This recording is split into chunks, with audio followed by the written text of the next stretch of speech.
लगभग 1 घंटे तक बैठने के बाद आखिरकार एक सुंदर नौकरानी अंदर आई।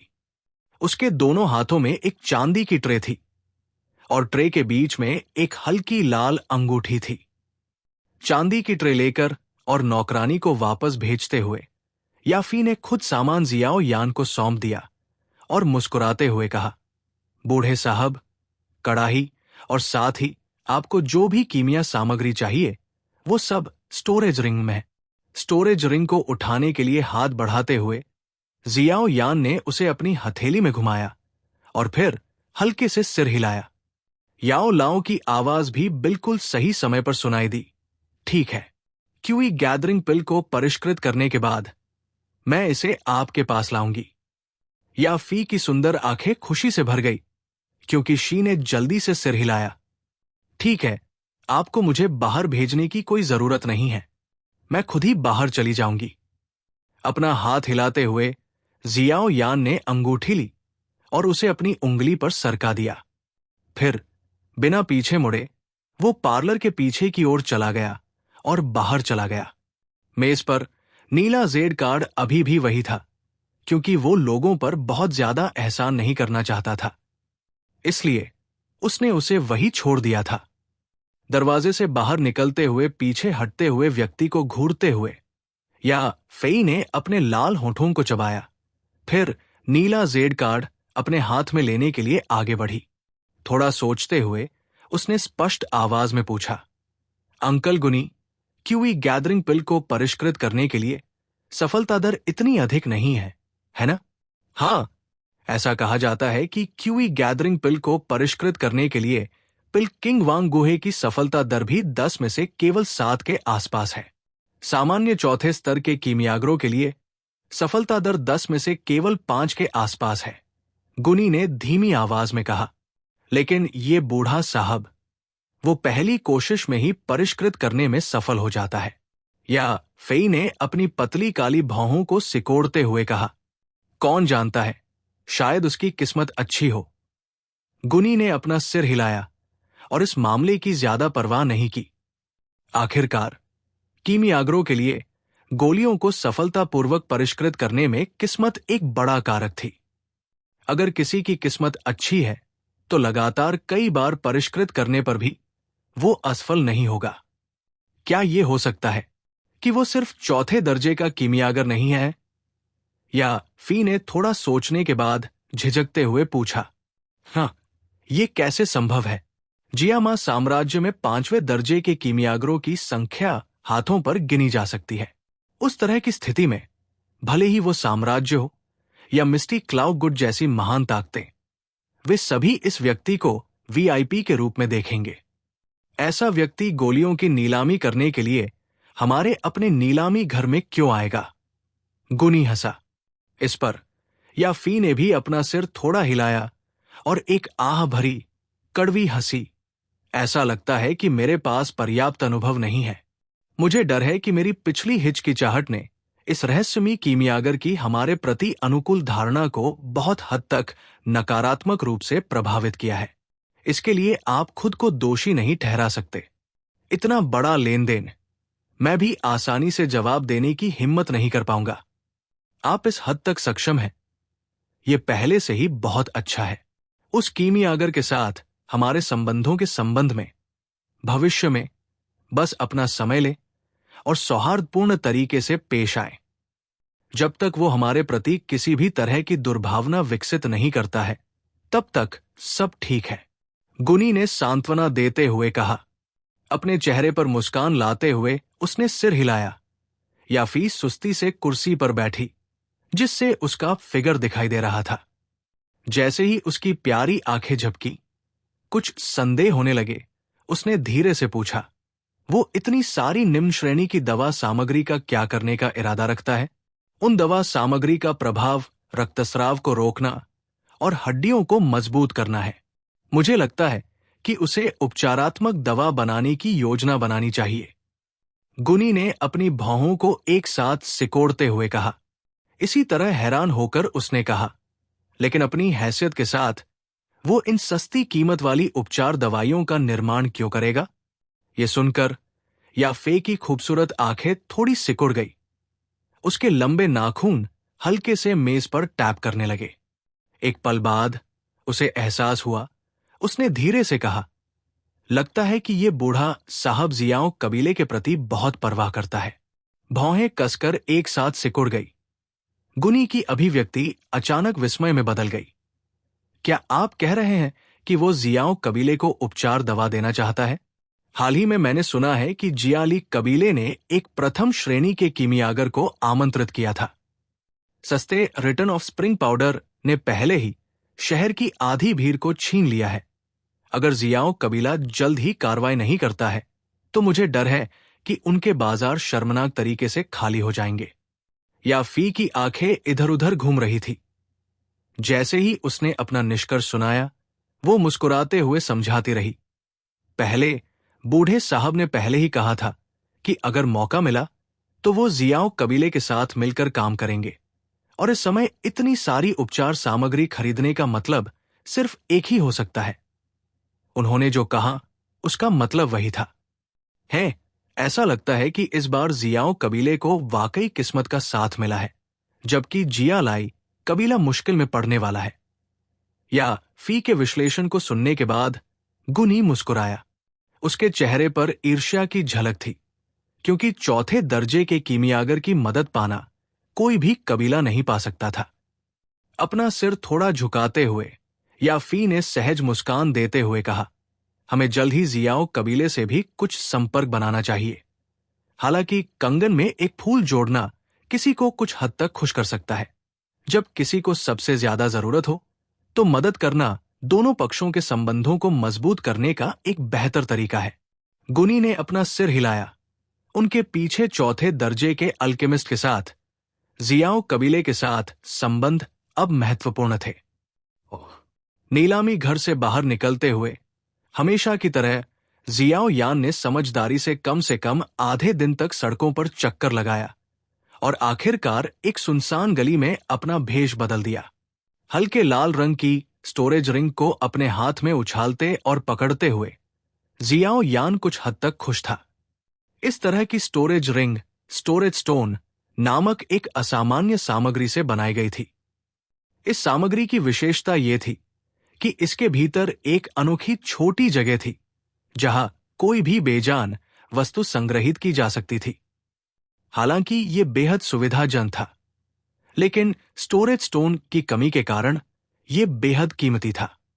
जियाओ यान के हाथों में सबसे कम ग्रेड की स्टोरेज रिंग में केवल 3 से 4 वर्ग मीटर की जगह थी। फिर भी इसकी कीमत लगभग 1 लाख सोने की थी। जियाओ कबीले में जियाओ यान ने केवल अपने पिता और पहले एल्डर को ही स्टोरेज रिंग्स के मालिक के रूप में देखा था। जियाओ यान ने स्टोरेज रिंग के साथ थोड़ी देर तक छेड़छाड़ की, झिझकते हुए इसकी जांच की। अंत में उसने इसे पहना नहीं, बल्कि सावधानी से इसे अपने सीने में रख लिया। इस तरह की अंगूठी काफी महंगी थी। अगर ये उसके पिता या अन्य लोगों को दिखाई देती तो उसे ये समझाने में मुश्किल होती कि उसे ये कैसे मिली। जियाओ यान ने सुनसान गली से सावधानी से बाहर निकलने से पहले काले रंग के मेंटल को नाली में फेंक दिया। इसके बाद वो जल्दी से अपने कबीले में वापस चला गया। जियाओ यान जब कबीले के घर से होकर गुजरने वाली गली में गया तो उसने मीटिंग रूम से अपने पिता की गुस्से भरी आवाज सुनी। पलके झपकाते हुए जियाओ यान आगे बढ़ा और चुपके से दरवाजे की दरार से झांका। अरे जिया लाई भी, वो कमीना बहुत ज्यादा है। उसने वाकई बेशर्मी से हमारा व्यापार चुराने की हिम्मत की। कमरे के अंदर जियाओ झान गुस्से में था और उसने मेज पर जोरदार प्रहार किया। चाय के प्यालों से चाय पूरी मेज पर फैल गई। अभी जियाओ कबीले के बाजारों में पहले से ही काफी भीड़ भाड़ कम हो गई है। बाजार में बचे हुए व्यापारी भी बहुत चिंतित और डरे हुए हैं। उनमें से कुछ तो चुपके से जिया लाई कबीले के बाजारों में चले गए हैं। अगर ऐसा ही चलता रहा तो मुझे डर है कि अगले आधे महीने में हमारा बाजार दिवालिया हो जाएगा। दूसरे बुजुर्ग ने उदास चेहरे के साथ कहा और गुस्से में अपने दांत पीस लिए। क्या होगा अगर मैं अपने कबीले के कुछ कुलीन लोगों को लेकर आऊं और उस कीमियागर से चुपके से निपट लूं। तीसरे बुजुर्ग की निगाहें क्रूर थी, क्योंकि उसने एक गहरे स्वर में यह सुझाव दिया था, अल्केमिस्ट की रक्षा करने वाले कम से कम 2 दादूशी हैं। ये इतना आसान नहीं होगा। जियो झान ने असहाय होकर अपने हाथों को इधर उधर हिलाते हुए कहा, लेकिन अगर हम इसी तरह से चलते रहे तो हमारा नुकसान बहुत ज्यादा होगा। वुटैन सिटी के बाजारों से होने वाला मुनाफा हमारे जियो कबीले की कुल आय का एक बड़ा हिस्सा है। तीसरा एल्डर कुछ हद तक पीछे हटने को तैयार नहीं था। जियो झान के मुंह के कोने फड़क रहे थे। इस समय उसे कोई अच्छा विचार नहीं सूझ रहा था। उस दिन नीलामी में क्या उस रहस्यमयी कीमियागर ने यह नहीं कहा था कि ऐसा अवसर आ सकता है जहां वो हमारे साथ काम करेगा? ये देखते हुए कि गुनी उसके प्रति कितना सम्मान रखता था। एक कीमियागर के रूप में उसका स्तर निश्चित रूप से कम नहीं है। अगर वो हमारी मदद कर सकता है तो वो जियालाई कबीला निश्चित रूप से हार जाएगा।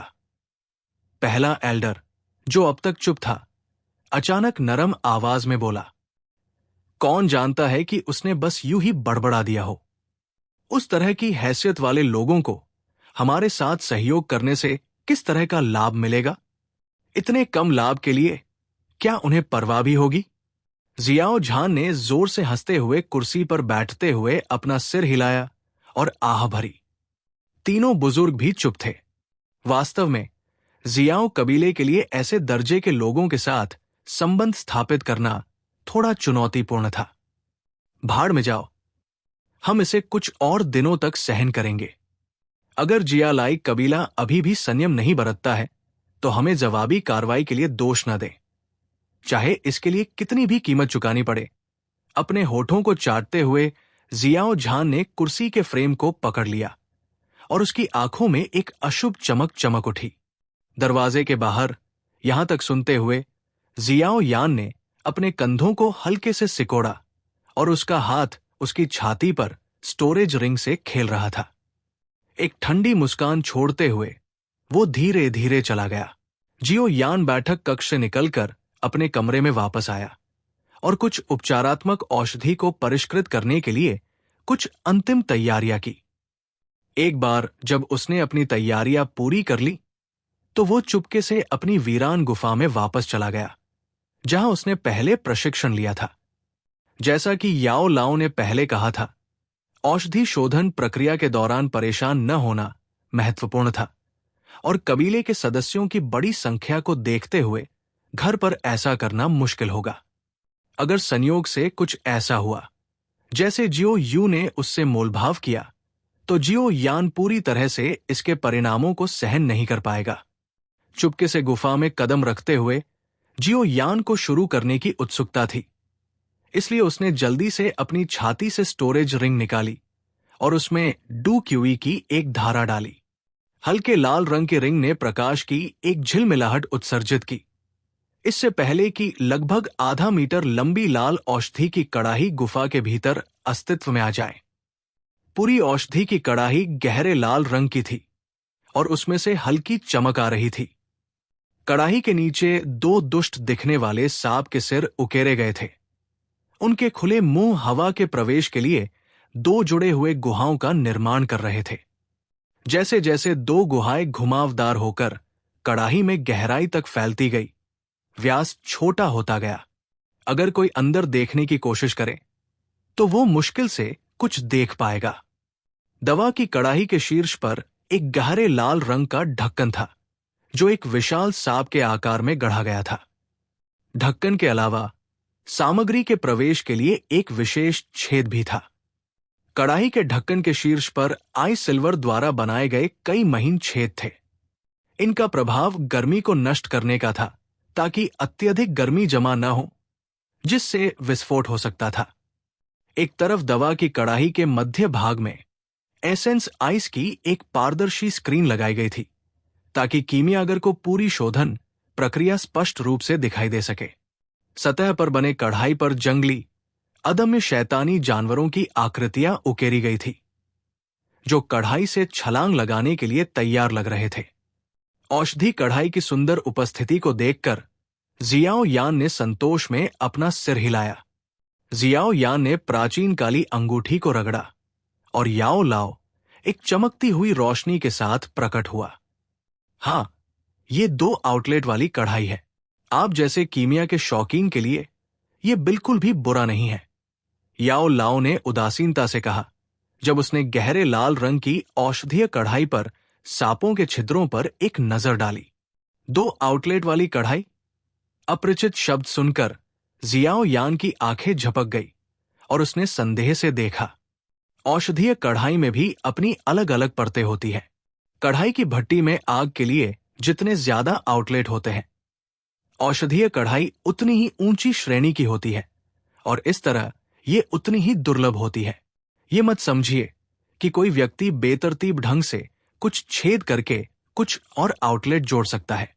बाहरी लोगों को इन आउटलेट के रहस्यों के बारे में थोड़ी भी समझ नहीं होती। आउटलेट औषधीय कड़ाही का सार होते हैं और उन्हें पूरी तरह से चमकाने के लिए अत्यधिक सटीकता की आवश्यकता होती है।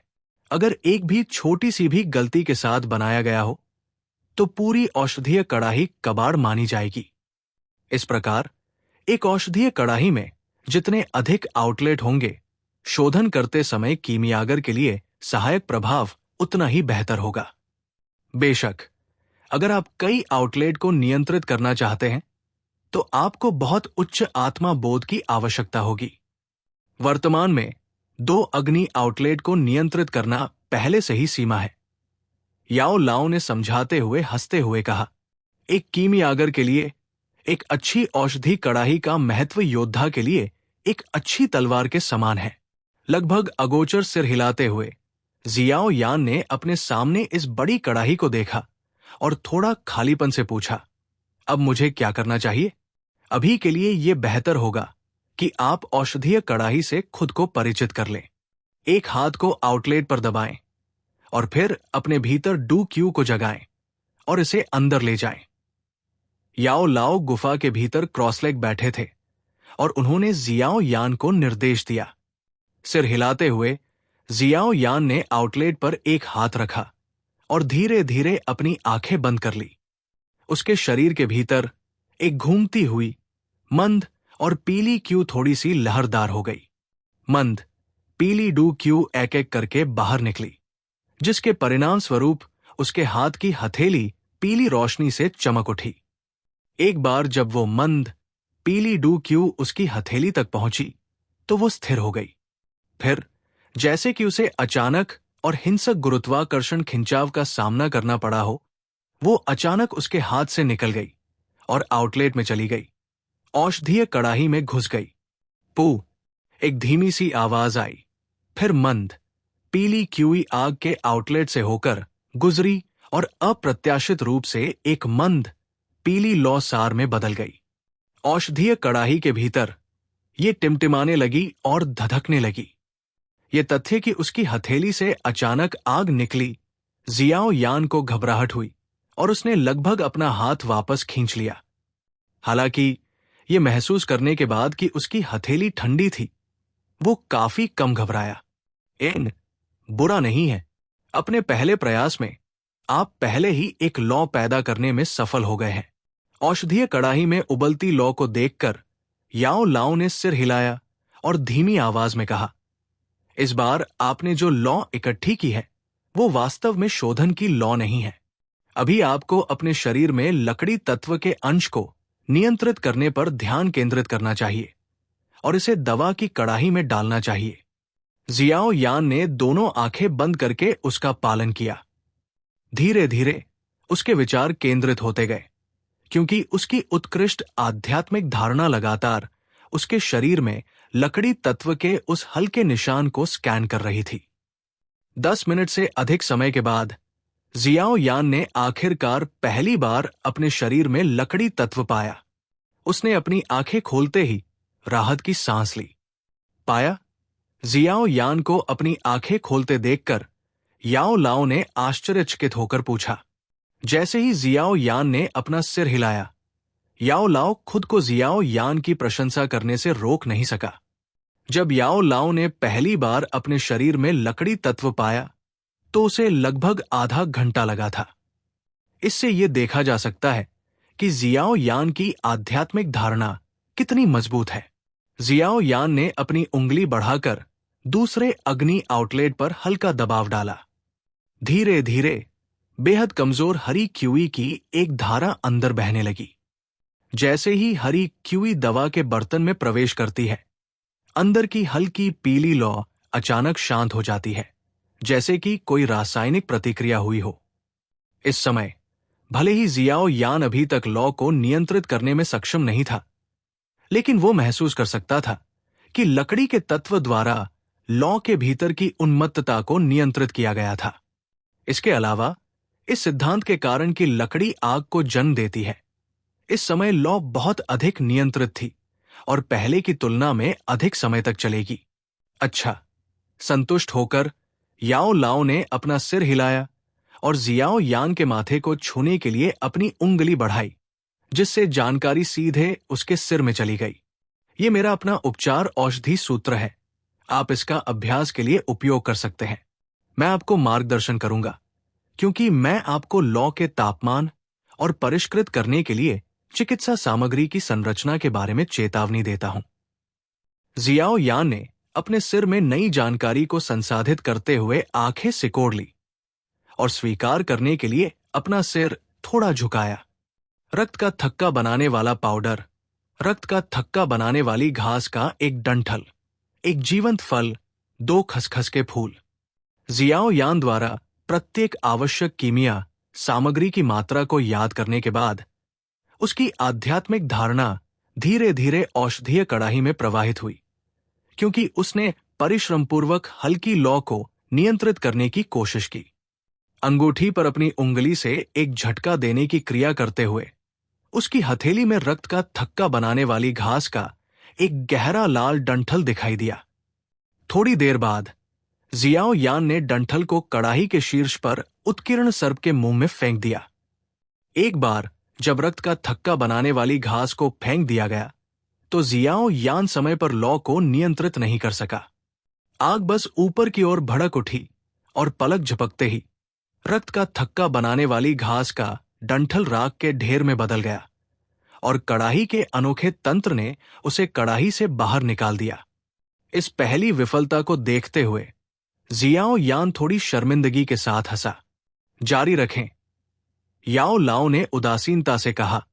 मुंह में लार भरकर जियाओ यान ने एक बार फिर रक्त का थक्का बनाने वाली घास का डंठल फेंका। इस बार रक्त का थक्का बनाने वाली घास कुछ देर तक आग में बनी रही, लेकिन पहले की तरह ये राख के ढेर में बदल गई। तापमान बहुत ज्यादा है। जियाओ यान ने अपना पसीना पोंछा। अब जब उसने व्यक्तिगत रूप से एक गोली को परिष्कृत करने की कोशिश की, तो जियाओ यान को आखिरकार एहसास हुआ कि इस तरह का काम, जैसा कि अपेक्षित था, किसी भी व्यक्ति द्वारा आसानी से पूरा नहीं किया जा सकता है। लगातार 20 या उससे ज्यादा ब्लड क्लॉटिंग ग्रास के डंठलों को जलाने के बाद कुछ मुश्किलों के साथ जियाओ यान को आखिरकार ब्लड क्लॉटिंग ग्रास के लिए सबसे उपयुक्त तापमान का पता चल गया। फिर से ब्लड क्लॉटिंग ग्रास का डंठल फेंकते हुए जियाओ यान की अभिव्यक्ति गंभीर हो गई, क्योंकि उसकी आध्यात्मिक धारणा ने लौ के तापमान को दृढ़ता से दबा दिया। उसकी आंखें बर्फ के सार से गुजरी और लौ के भीतर लटके ब्लड क्लॉटिंग ग्रास के डंठल पर स्थिर हो गई। कुछ समय तक लौ उबलती रही और ब्लड क्लॉटिंग ग्रास ने आखिरकार अपनी त्वचा की परत उतारनी शुरू कर दी और इसके पत्तों के भीतर जमा रस धीरे धीरे हल्के सफेद पाउडर के कणों में वाष्पित होने लगा। ब्लड क्लॉटिंग ग्रास का सार आखिरकार इस नौसिखिए जियाओ यान द्वारा सफलतापूर्वक परिष्कृत किया गया था। संकरी गुफा में कड़ाही के भीतर की लपटें गुफा की दीवारों पर छाया डाल रही थी, जिससे जंगली जानवरों के नाचते हुए नुकीले दांतों और पंजों की छाया बन रही थी। जियाओ यान ने अपने पूरे शरीर को एकाग्र करके उठती हुई लौ को ध्यान से देखा। उसका पीला चेहरा पसीने की बूंदों से लथपथ था। लंबे समय तक दवा को परिष्कृत करना एक ऐसा काम था जिसमें बहुत ज्यादा डू क्यूई की जरूरत होती थी। चूंकि जियाओ यान की क्यूई विधि सबसे कम रैंक वाली लोजुआन थी, इसलिए उसकी क्यूई नींव और सहन शक्ति कुछ खास नहीं थी।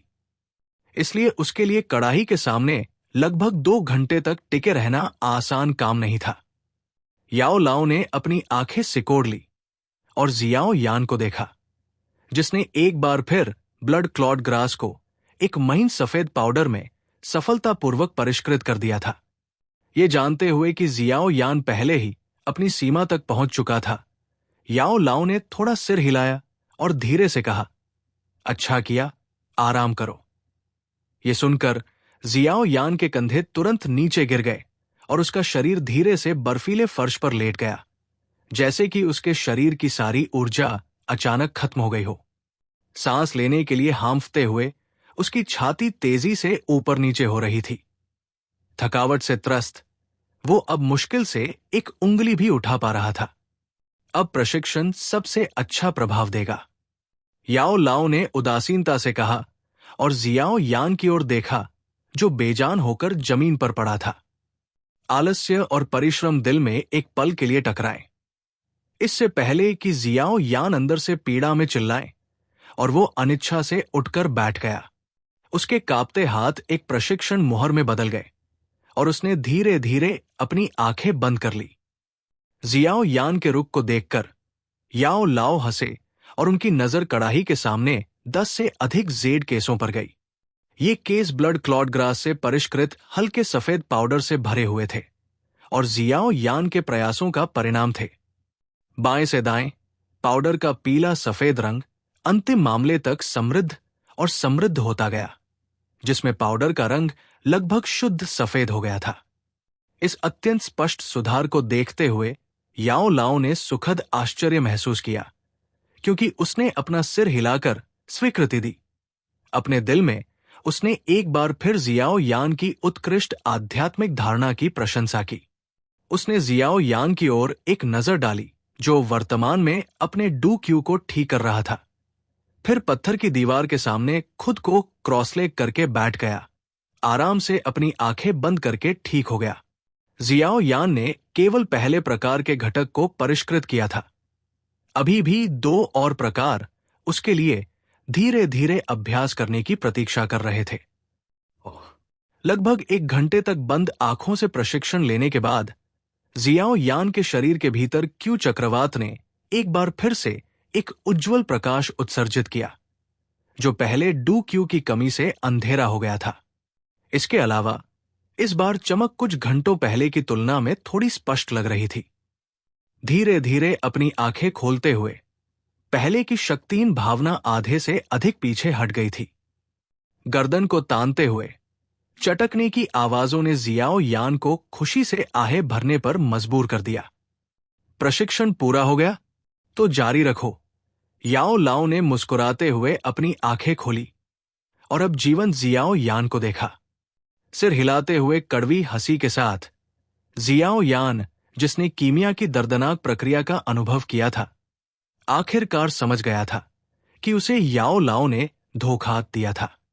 जब याओ लाओ ने पहले कीमिया की थी, तो उसने बस अपने हाथों को घुमाया था और सामग्री को परिष्कृत करके ऐसे अमृत बनाए थे जिनके लिए लोग पागल हो जाते थे।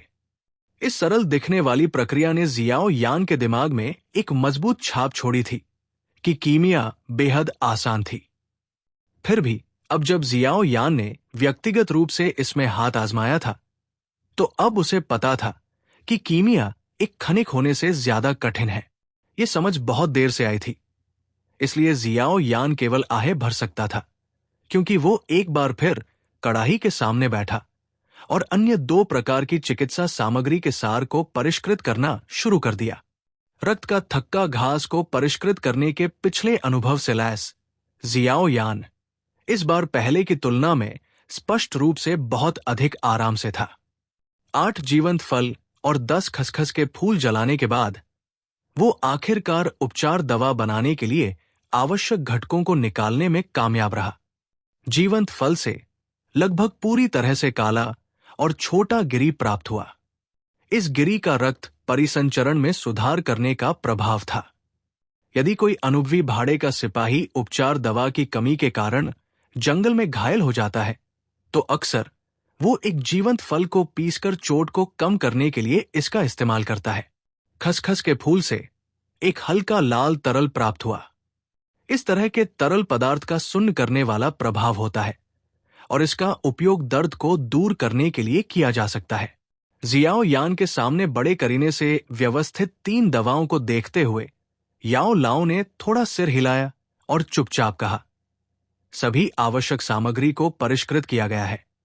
अब उनकी चिकित्सा क्षमताओं को एक साथ मिलाएं। ये कीमिया में सबसे महत्वपूर्ण कदम है। गहरी सांस लेकर जियाओ यान ने सम्मानपूर्वक सिर हिलाया। शुद्ध सफेद पाउडर को कढ़ाई में डालते हुए उसने उसे लगभग 10 मिनट तक गर्म आग के नीचे तब तक सुलगाया जब तक कि शुद्ध सफेद पाउडर थोड़ा लाल न हो जाए। फिर उसने जल्दी से पोपी फ्लावर लिक्विड भी डाल दिया। जैसे ही लिक्विड कढ़ाई में गया, वो शुद्ध सफेद पाउडर के चारों ओर लिपट गया।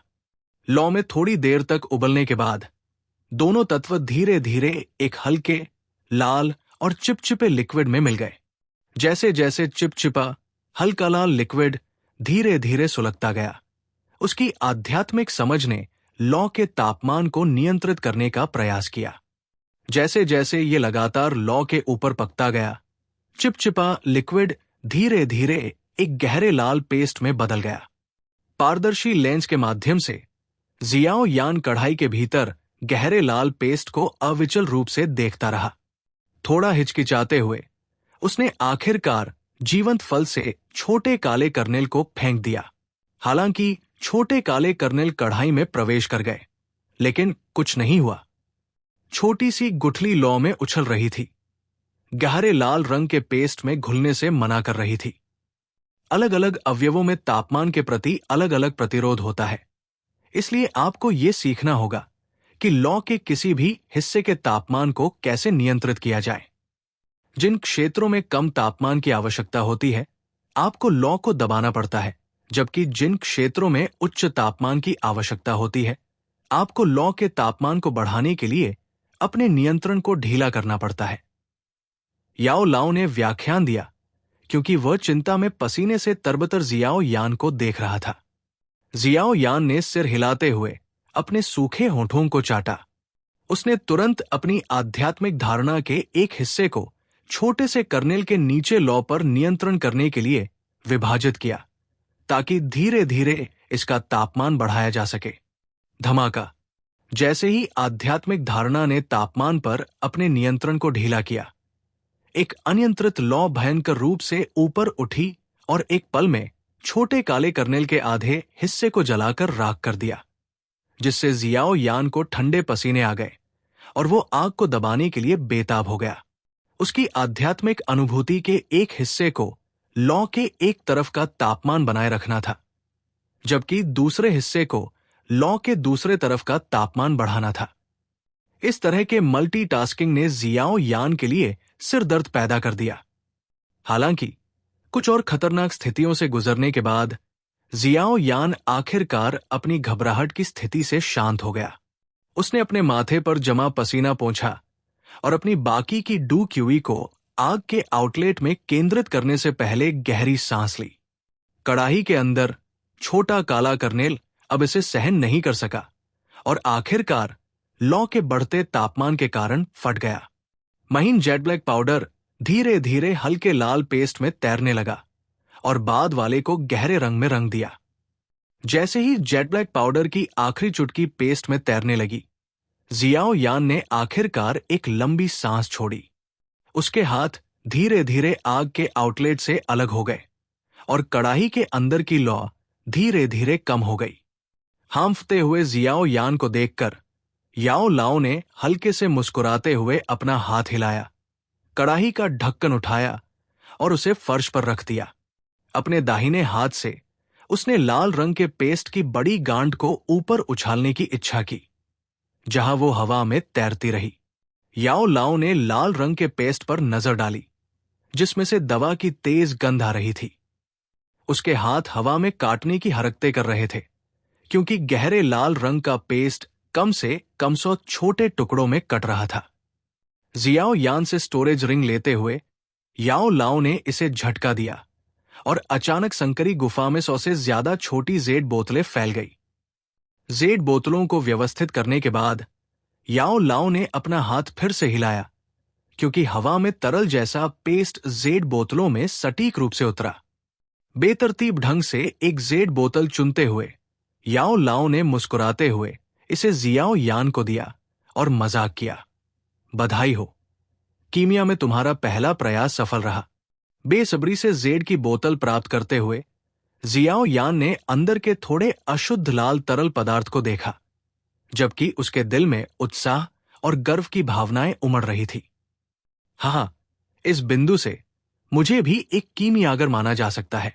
कई दिन बीतने के बाद जियाओ यान ने लगभग हर दिन कड़ाही के पास बिताया। हालांकि ये दिन बेहद थकाऊ थे, लेकिन स्टोरेज रिंग, जो उपचारात्मक दवा से भरी थी, उसे आराम करते समय संतुष्टि का एहसास कराती थी। बेशक, एक और बात का उल्लेख किया जाना चाहिए कि लगभग 5 दिनों की निरंतर कीमिया के बाद जियाओ यान के शरीर में डू क्यूई अनजाने में बहुत अधिक शक्तिशाली हो गया। उसकी वर्तमान प्रगति को देखते हुए वो लगभग 1 स्टार डू जे स्तर तक पहुंच गया था। इन 2 अच्छी खबरों के साथ जियाओ यान अपने दांत पीसकर इस कठिन परीक्षा से बचने में कामयाब रहा। जैसे जैसे जियाओ यान दवा को परिष्कृत करने के लिए गुफा में छिपता गया, वो तान शहर में स्थिति लगातार उलझती गई। जियो और जियाली कबीले के बीच माहौल लगातार तनावपूर्ण होता जा रहा था। अभी 2 दिन पहले ही जियाली कबीले ने व्यापारियों के पक्ष में कई बाजार नियम बनाए, जिससे व्यापारियों का एक बड़ा हिस्सा जो मूल रूप से किनारे से देख रहा था, जियाली कबीले के बाजारों में जाने लगा।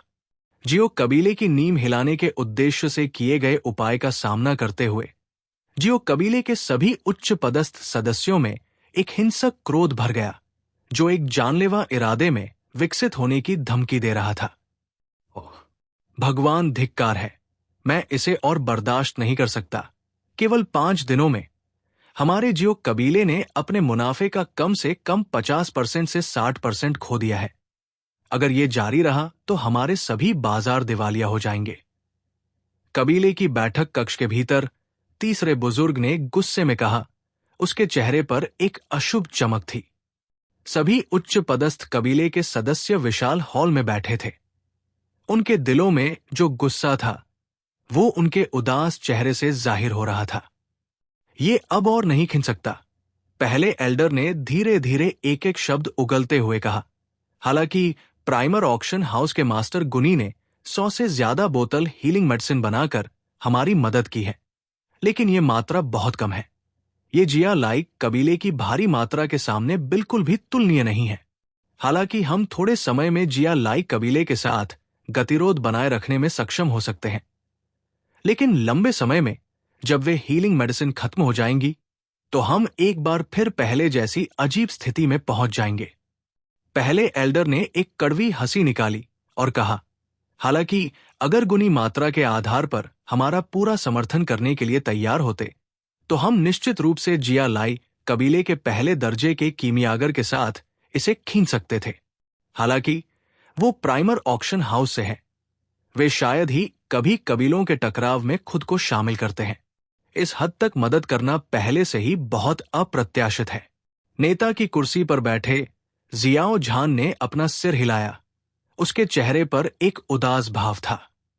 हालांकि जियाली कबीले द्वारा बेची जाने वाली उपचारात्मक दवा की गुणवत्ता कम थी, लेकिन मात्रा बहुत ज्यादा थी और कीमत सस्ती थी। यह भाड़े के सैनिकों की प्राथमिकताओं के अनुकूल था, जो अक्सर खूनी परिस्थितियों में फंस जाते थे। अगर हमें भी एक प्रथम श्रेणी का कीमियागर मिल जाए तो हम उनसे मुकाबला कर पाएंगे। बड़े हॉल में किसी ने विलाप किया। यह सुनकर जियाओ झान ने असहाय होकर अपना सिर हिलाया। वो टैन शहर में केवल कुछ कीमियागर थे। उन अभिमानी लोगों में से किसी एक को लुभाना कहना जितना आसान था, करना उतना आसान नहीं था। इस बार जियाली कबीले ने लॉटरी जीत ली थी और वास्तव में एक कीमियागर की मदद प्राप्त की थी। हॉल के कोने में जियाओ यू, जियाओ निंग और कबीले की युवा पीढ़ी के अन्य सदस्य भी मौजूद थे। जब उन्होंने अपने बुजुर्गों के चेहरे पर उदासी के भाव देखे तो उन्होंने लापरवाही से बीच में बोलने की हिम्मत नहीं की और इसलिए उन्होंने चुपचाप घुटन भरे माहौल को झेला। बड़ी बहन, क्या वो प्रथम श्रेणी का कीमियागर वाकई इतना ताकतवर है? उसने हमारे जियाओं कबीले को इस स्थिति में कैसे डाला? दमनकारी माहौल को बर्दाश्त करने में असमर्थ जियाओ निंग ने चुपचाप जियाओ यू से पूछा, जो उसके बगल में बैठा था। जियाओ यू ने धीरे से आह भरी। एक कड़वी हंसी निकालते हुए उसने धीरे से जवाब दिया, वास्तव में कीमियागर एक बहुत ही अनोखा पेशा है। प्रथम श्रेणी के कीमियागर की ताकत सबसे अच्छी स्थिति में डूजे स्तर पर होती है और सीधी लड़ाई में कबीले का कोई भी बुजुर्ग उसे आसानी से मार सकता है। फिर भी एक कीमियागर का असली आतंक सीधे युद्ध में नहीं है, बल्कि यह है कि वे ऐसे अमृत बनाने में सक्षम हैं जिनके लिए लोग पागल हो जाते हैं। इन अमृतों के साथ उनके पास समर्थकों को इकट्ठा करने की अतुलनीय क्षमता होती है। कई मजबूत अभ्यासी इन अमृतों को प्राप्त करने के लिए एक कीमियागर के अधीन काम करने को तैयार हैं। डू क्यूई महाद्वीप पर कई लोग कीमियागर की तुलना जहरीले ततैया के घोंसले से करते हैं। एक बार उकसाने पर कीमियागर तुरंत अनगिनत लड़ाकों को इकट्ठा कर लेता है। इतने सारे लड़ाकों का सामना करने पर भले ही वे आपको मारने में असमर्थ हो, फिर भी वे आपको थका कर मार सकते हैं। जैसे ही जियाओ निंग ने लड़ाकों से घिरे होने के दृश्य की कल्पना की, वो कांप उठा और उसके चेहरे पर ईर्ष्या की झलक फैल गई। भ्रम में मत रहो, तुम्हें कीमियागर बनने के लिए कठोर आवश्यकताओं के बारे में पता होना चाहिए। संभावनाएं स्वर्ग से गिरने वाले मीट पाई से भी कम है। जियाओ निंग पर अपनी आंखें घुमाते हुए जियाओ यू ने निर्दयता से उस पर ठंडा पानी छिड़का। जियाओ यू के शब्दों से चौंक कर जियाओ निंग ने निराश होकर अपने होंठ सिकोड़ते हुए कहा, मुझे डर है कि हमारे पूरे जियाओ कबीले के पास कीमियागर बनाने का सौभाग्य नहीं है। हालांकि जियाओ यू ने इन शब्दों पर सहमति में सिर हिलाया, लेकिन उसके दिमाग में अचानक काले कपड़े पहने एक युवक का ख्याल आया। युवक के चेहरे मोहरे को ध्यान से देखने पर ऐसा लगा कि वह जियाओ यान है। उस विचार को बेरहमी से दूर फेंकते हुए जियाओ यू ने अपने दिल में खुद से फुसफुसाया, मैं उस छोटे कमीने के बारे में कैसे सोच सकती थी? अगर उस तरह के व्यक्तित्व वाला कोई व्यक्ति कीमियागर बन सकता है तो इस दुनिया के सभी कीमियागर बेकार हो जाएंगे। अपने दिल में जियाओ यान को कोसने के बाद जियाओ यू ने खिड़की के पास एक कोने की ओर अपनी नजर घुमाई। वहां एक हरे कपड़े पहने युवा युवती चुपचाप एक मोटी और सरल किताब को पकड़े हुए थी। कभी कभी अपनी उंगली को पृष्ठ को पलटने के लिए हिलाती थी, क्योंकि उसकी आंखें किताब की सामग्री को स्कैन करती थी। इस शांत और सुरुचिपूर्ण उपस्थिति ने उसके कई साथियों की छिपी हुई निगाहों को आकर्षित किया। इतनी अच्छी लड़की, उसे उस छोटे कमीने का पक्ष क्यों लेना चाहिए? जियाओ यू ने अनिच्छा से अपना सिर हिलाया और एक बार फिर अपनी चुप्पी बनाए रखी। खिड़की के पास चुपचाप बैठी, हालांकि उसका ध्यान किताब पर था। जुनेर हॉल में निराशाजनक माहौल को महसूस करने में सक्षम थी। उसकी पतली भौहें थोड़ी सिकुड़ी हुई थी। चाहे जो भी कहा गया हो, वो भी 10 साल से अधिक समय तक जियाओ कबीले में रही थी। इसके अलावा भले ही जियाओ यान न होता, वो कभी भी जियाओ कबीले को जिया लाइक कबीले से इतनी बुरी तरह से हारने नहीं देती। हाँ, मुझे उम्मीद है कि वे कमीने हद से आगे नहीं बढ़ेंगे। जुनेर ने अपने दिल में आह भरी और एक बार फिर अपनी किताब की ओर मोड़ी। उसके साथ जियाओ यान न होने के कारण उसके पास बोलने का कोई कारण नहीं था। जब हॉल में योजनाओं पर चर्चा जारी थी, तो एक कबीले का रक्षक जल्दी से दौड़कर आया और सम्मानजनक लहजे में बताया, कबीले के नेता, बाहर एक व्यक्ति काले कपड़े पहने हुए है। वो कहता है कि उसे कबीले के नेता के साथ चर्चा करने के लिए कुछ सहयोग के मामले हैं। इन शब्दों पर जियाओ झान और बाकी के बुजुर्ग थोड़े चौंक गए। एक दूसरे को देखते हुए उनके कभी उदास चेहरे अचानक खुशी से भर गए। उनमें से कुछ एक साथ खड़े हो गए और तत्काल आदेश दिया, जल्दी से उसे अंदर बुलाओ। जियाओ झान और 3 बुजुर्गों की निगाहों को देखकर हॉल में मौजूद हर कोई कुछ हद तक हैरान था।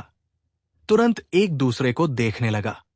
हाँ, मुझे अंदर बुलाने की कोई जरूरत नहीं है, कबीले के नेता जियाओ, आप कैसे हैं? ये बूढ़ा आदमी बिना बुलाए ही आ गया है। याओ लाओ की स्पष्ट हंसी दरवाजे के बाहर से गूंज उठी, ठीक उसी समय जब जियाओ झान के आदेश की आवाज धीमी पड़ गई। हंसी के साथ एक बड़ी काली चादर ओढ़े एक व्यक्ति ने भीड़ की निगाहों के सामने हॉल में बिना किसी जल्दबाजी के प्रवेश किया। जब काले रंग की पोशाक पहने व्यक्ति ने दरवाजे से प्रवेश किया तो जुनेर, जो हमेशा अपनी किताब में डूबी हुई थी, ने अचानक अपनी भौहें ऊपर उठाई। धीरे धीरे अपना छोटा सा चेहरा उठाते हुए उसकी शरद ऋतु की पानी जैसी आंखें सतर्कता से उस काले लबादे वाले व्यक्ति को घूर रही थी, जो अभी अभी अंदर आया था। काले लबादे में घुसे व्यक्ति को घूरते हुए जियाओ झान और तीनों बुजुर्गों ने तुरंत उसका स्वागत किया। तेज कदमों से आगे बढ़ते हुए जियाओ झान ने एक सम्मानजनक मुस्कान दिखाई और कहा, सबसे सम्मानित अतिथि, मुझे माफ करें क्योंकि मैं कबीले के मामलों में बहुत व्यस्त था और आपका अभिवादन करने के लिए बाहर नहीं आ सका। जियाओ झान, कृपया मुझे माफ करें। हाँ, इतना औपचारिक होने की जरूरत नहीं है। काले लबादे के नीचे एक वृद्ध आवाज गूंजी। जियाओ झान ने उत्सुकता से सिर हिलाया और तीनों बुजुर्गों को एक सार्थक नजर से देखा, उन्हें तुरंत रास्ता खोलने का संकेत दिया और मुस्कुराते हुए कहा, कृपया बैठिए, सबसे सम्मानित अतिथि। काले लबादे में ढके व्यक्ति ने सिर हिलाया और बिना ज्यादा औपचारिक हुए सीधे चलकर मेज के सिरहाने के बगल वाली सीट पर बैठ गया। ये देखकर कि जियाओ झान काले लबादे वाले व्यक्ति के साथ कितने सम्मान से पेश आ रहा था, कबीले के युवा आपस में कानाफूसी करने से खुद को रोक नहीं पाए। उस काले लबादे वाले आदमी पर लगातार कई उत्सुक निगाहें घूम रही थी, लेकिन जब बुजुर्ग ने सुना कि वो एक कीमियागर है तो उनकी आंखें अचानक जोश से भर गई और पूजा से भर गई। कोई फर्क नहीं पड़ता कि कहा, कीमियागर ही वे लोग थे जिनका दूसरों की नजर में सबसे सम्मान था। बहन, ये व्यक्ति क्या ये रहस्यमय कीमियागर नहीं है जिसे हमने उस दिन नीलामी के दौरान देखा था? जियाओ निंग की दोनों आंखें काले लबादे में सजे इस आदमी पर टिकी थी, जबकि वो जियाओ यू की आस्तीन खींच रहा था, उत्सुकता से उससे पूछ रहा था। हाँ, जियाओ यू ने धीरे से सिर हिलाया। उसकी खूबसूरत आंखें अभी भी एक काले लबादे से ढके इस सिलहुट को घूर रही थी, क्योंकि उसके प्यारे चेहरे पर सुखद आश्चर्य की हल्की अभिव्यक्ति दिख रही थी। मुझे नहीं लगा कि ये माननीय महोदय वास्तव में हमारे जियाओ कबीले में आएंगे। ऐसा लगता है कि पिछली बार उन्होंने हमारे साथ सहयोग करने के बारे में जो कहा था वो सिर्फ दिखावटी वादा नहीं था। अगर हमें वास्तव में उनकी मदद मिलती है तो जियाओ कबीला इस मुश्किल से आसानी से निकल सकता है। अपने आसपास के लोगों की फुसफुसाहट सुनकर जुनेर ने अपनी भौहें सिकोड़ी और अपनी क्रिस्टल साफ आंखों को काले लबादे में मोटे आदमी पर कसकर टिका दिया। उसे नहीं पता था कि क्यों, लेकिन उसे लगा कि उस आदमी के हाव भाव, उसकी बोली और उसके व्यवहार बिल्कुल सामंजस्यपूर्ण नहीं थे। बहुत देर तक सोचते हुए भौहें सिकोड़ने के बाद जुनेर असहाय होकर इस विचार को त्याग सकती थी। हाँ सर, आप यहां क्यों आए हैं? खुद एक कप चाय तैयार करते हुए जियाओ यान ने मुस्कुराते हुए पूछा। मैं पड़ोस से गुजर रहा था, इसलिए मैंने सोचा कि मैं आपके कुलीन कबीले से मिलने आऊं। मैं अपने साथ कुछ फाउंडेशन एलिक्सर लाया हूं जो आपके पक्ष से अच्छी संख्या में युवाओं को बढ़ावा देने में सक्षम होंगे। इस काले गाउन के नीचे बुजुर्ग की आवाज काफी खुशी से भरी हुई थी। उसे सुनकर जियाओ झान ने जल्दी से इधर उधर देखा, लेकिन जियाओ यान का कोई भी निशान नहीं दिखा। वो कड़वी मुस्कान के बिना नहीं रह सका। हाँ, जियो परिवार के मुखिया को उसे बाहर बुलाने की जरूरत नहीं है। मैं पहले ही युवा मास्टर से मिल चुका हूं, एक बहुत अच्छा युवक। वो इस बूढ़े आदमी को काफी पसंद है। अपने हाथों को लहराते हुए उसने जियो झान को जियो यान को बुलाने के लिए किसी को बुलाने से रोका। काले लबादे वाले आदमी के स्वर में प्रशंसा का एक स्पर्श था जिसे उसने छिपाया नहीं, और लबादे के नीचे छिपे युवक को काफी शर्मिंदा कर दिया। काले लबादे वाले आदमी के प्रशंसा से भरे स्वर को सुनकर हॉल में मौजूद सभी की आंखें ईर्ष्या से भर गई। इतने उच्च स्तर के कीमियागर से इतना उच्च मूल्यांकन प्राप्त करना कोई आसान बात नहीं थी। सभी अच्छी चीजें केवल इस बदमाश के साथ होती हैं। जैसे ही उसने अनिच्छा से अपना मुंह हिलाया, जियो निंग का स्वर ईर्ष्या से भरा था। जियो यू पूरी तरह से असहाय, आहे भरते हुए, अपने गालों पर जेड जैसे हाथ रखते हुए वो चुपचाप फुसफुसाती है, क्या वो बदमाश इतना अच्छा है? आखिर मुझे पहले इसका एहसास क्यों नहीं हुआ? तारीफ सुनकर जियाओ झान के चेहरे पर एक बड़ी मुस्कान आ गई और उसकी आंखों में गर्व की झलक साफ दिखाई दे रही थी। जियाओ कबीले के नेता, मैंने हाल ही में सुना है कि आपका कबीला मुश्किलों का सामना कर रहा है ना? जियाओ झान की मुस्कान पूरी तरह से फैली भी नहीं थी कि याओ लाओ की दमनकारी आवाज ने उसे दबा दिया। सहमति में सिर हिलाते हुए जियाओ झान ने कड़वाहट से मुस्कुराते हुए कहा, जरूर, ये साहब हमारे जियाओ कबीले की मौजूदा स्थिति को जानते होंगे, है ना? मुझे इसके बारे में थोड़ा बहुत पता है। सिर हिलाते हुए काले लबादे वाले आदमी ने मुस्कुराहट दिखाई। मौजूदा जियाओ कबीले में हमारा कारोबार पहले से ही आधे से ज्यादा नहीं है। लंबे समय में मुझे डर है कि हमारा प्रभाव भी दूसरे दर्जे के कबीले तक गिर जाएगा।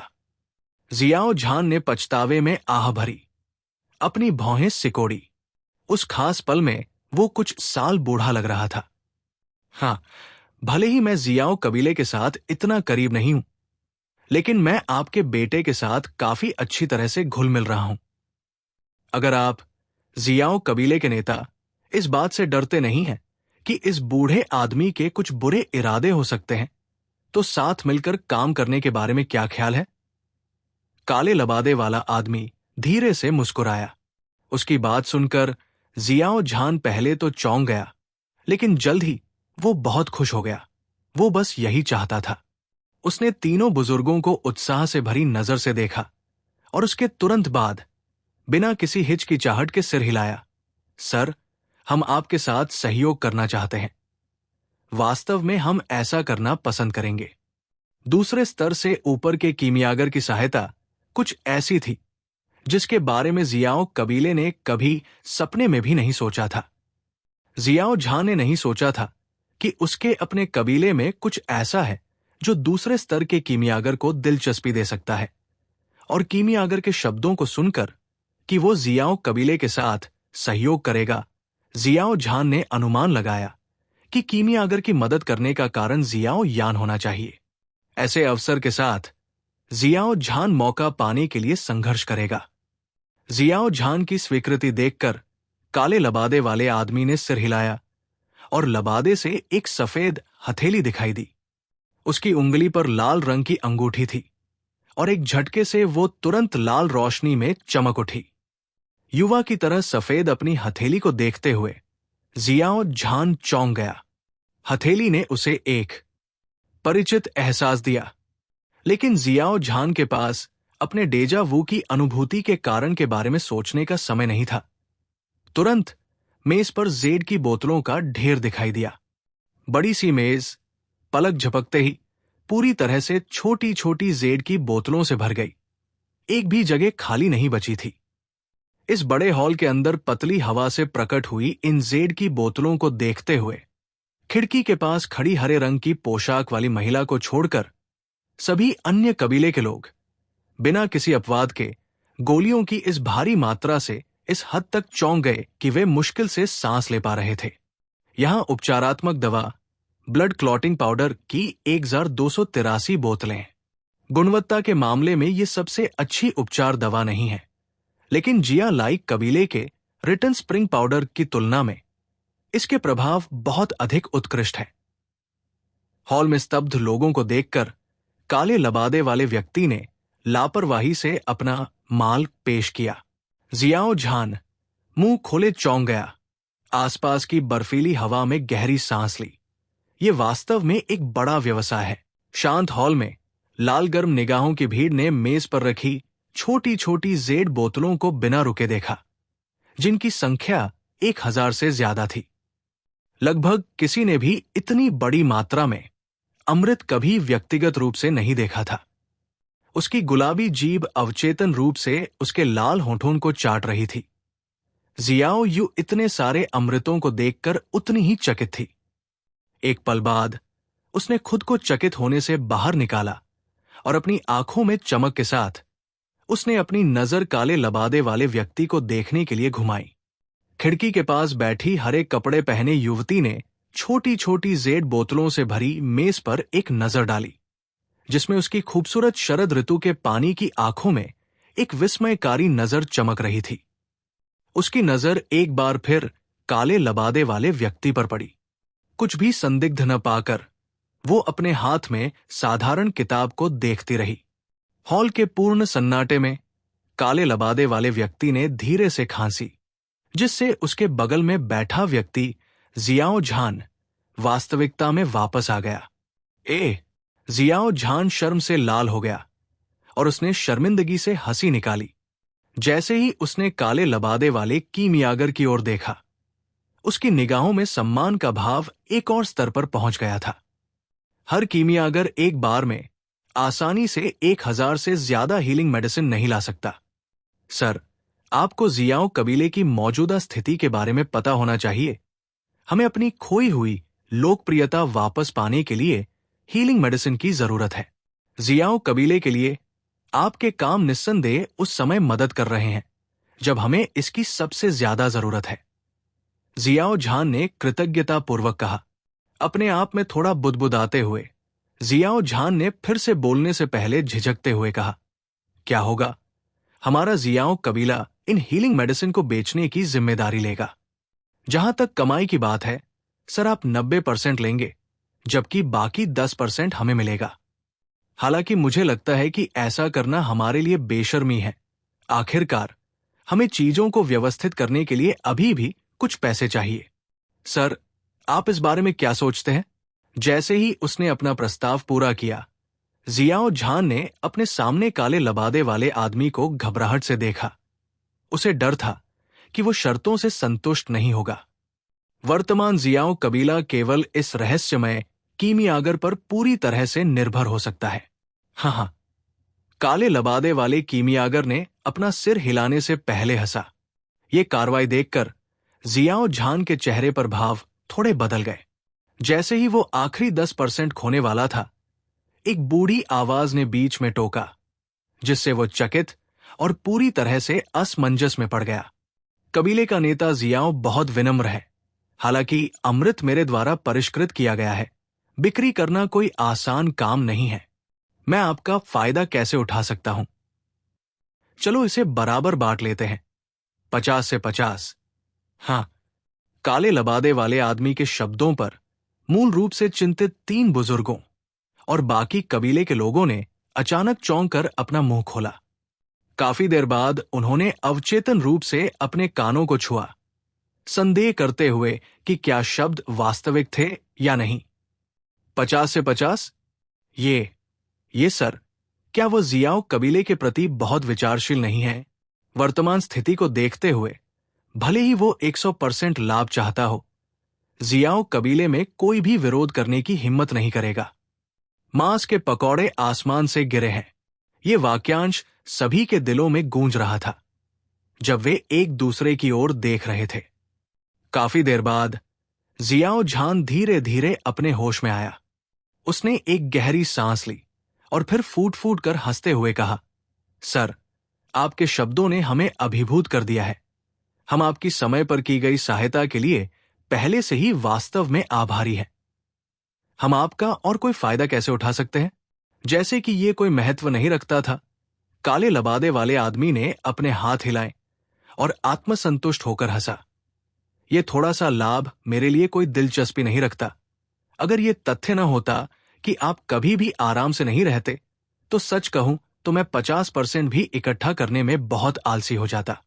इस तरह की अहंकारी व्याख्या सुनकर जियाओ झान केवल अपना सिर हिला सकता था और वो कड़वाहट से मुस्कुराया। मैं ये अमृत तुम्हारे लिए बेचने के लिए छोड़ दूंगा। अगर भविष्य में मेरे पास कुछ समय होगा तो मैं आकर इनकी जांच करूंगा। काले लबादे वाला आदमी खड़ा हुआ और मुस्कुराते हुए बोला, मेरे पास अभी भी दूसरे मामले हैं, इसलिए मैं नहीं रहूंगा।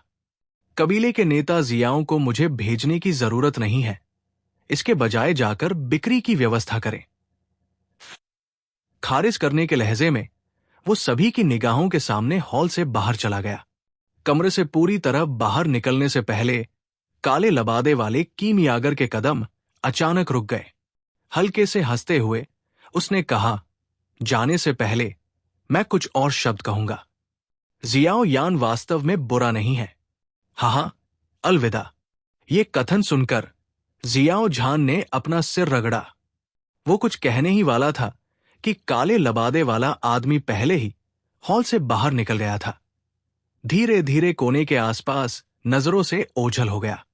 काले लबादे वाले आदमी की गायब होती हुई आकृति को घूरते हुए जियाओ झान ने बहुत देर बाद एक छोटी सी आह भरी और वो फूट फूट कर हंसा और बोला, ऐसा लगता है कि यान एयर और इस सर के बीच का रिश्ता कुछ अलग है, वरना ये व्यक्ति जो हमसे परिचित भी नहीं है हमारी इस तरह से मदद कैसे कर सकता है।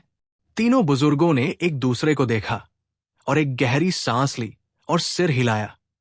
जिस तरह से बूढ़ा कीमियागर जियाओ यान की प्रशंसा कर रहा था, उससे साफ पता चलता है कि वह जियाओ यान के पक्ष में था और जियाओ कबीले को उसकी मदद निश्चित रूप से जियाओ यान से जुड़ी होगी। हॉल के अंदर जियाओ कबीले के सभी सदस्य जो जियाओ यान की उम्र के थे और जिन्होंने काले लबादे वाले आदमी के शब्दों को सुना था, उनके चेहरे पर ईर्ष्या साफ झलक रही थी। खिड़की के पास नीले कपड़े पहने युवती ने अपना सिर थोड़ा झुकाया। उसकी नजर खिड़की से बाहर देखने लगी, जबकि आकृति कोने में मुड़ गई। उसकी विलो भौहें थोड़ी सी आपस में जुड़ गई। उसके नाजुक चेहरे पर संदेह की अभिव्यक्ति चमक उठी। जियाओ कबीले के बाहर काले लबादे वाला आदमी धीरे धीरे आगे बढ़ता रहा, जब तक कि वो कम भीड़ भाड़ वाले इलाके में नहीं पहुंच गया। तभी काले गाउन के अंदर से एक युवा आवाज धीरे से बड़बड़ाई, शिक्षक, क्या आपके पास मुझे हर एक वाक्य बताने के अलावा कोई बेहतर काम नहीं है? अगर उन्हें इस बारे में पता चल गया तो मैं गारंटी नहीं दे सकता कि मैं तुम्हें भेंट नहीं दूंगा। हैं, मैं सिर्फ अपनी भावनाएं व्यक्त कर रहा था। अगर जियो झान न होता, जिसने बचपन से ही तुम्हारे साथ अच्छा व्यवहार किया, तो मुझे इतना अच्छा शिष्य कहाँ मिलता। इसलिए मेरे लिए उसका शुक्रिया अदा करना ही उचित है। बूढ़ी आवाज ने मजाक उड़ाया और हंसा। अगर मैंने उन्हें गोलियां दे दी होती तो तुम्हारे सतर्क पिता निश्चित रूप से मान लेते कि मेरे कुछ गुप्त इरादे हैं। असहाय रूप से अपना सिर हिलाते हुए जियो यान ने पूछने से पहले इधर उधर देखा, अब हम कहा जाए? नीलामी घर की ओर, ताकि हम उन्हें क्यूई गैदरिंग पाउडर दे सकें, ताकि उन्हें कर्ज देने से बचा जा सके। यही वो चीज है जिससे मैं सबसे ज्यादा नफरत करता हूं। इसके अलावा तुमने अभ्यास के लिए सभी चिकित्सा सामग्री जला दी है। अब अन्य चिकित्सा सामग्री खरीदने का समय आ गया है।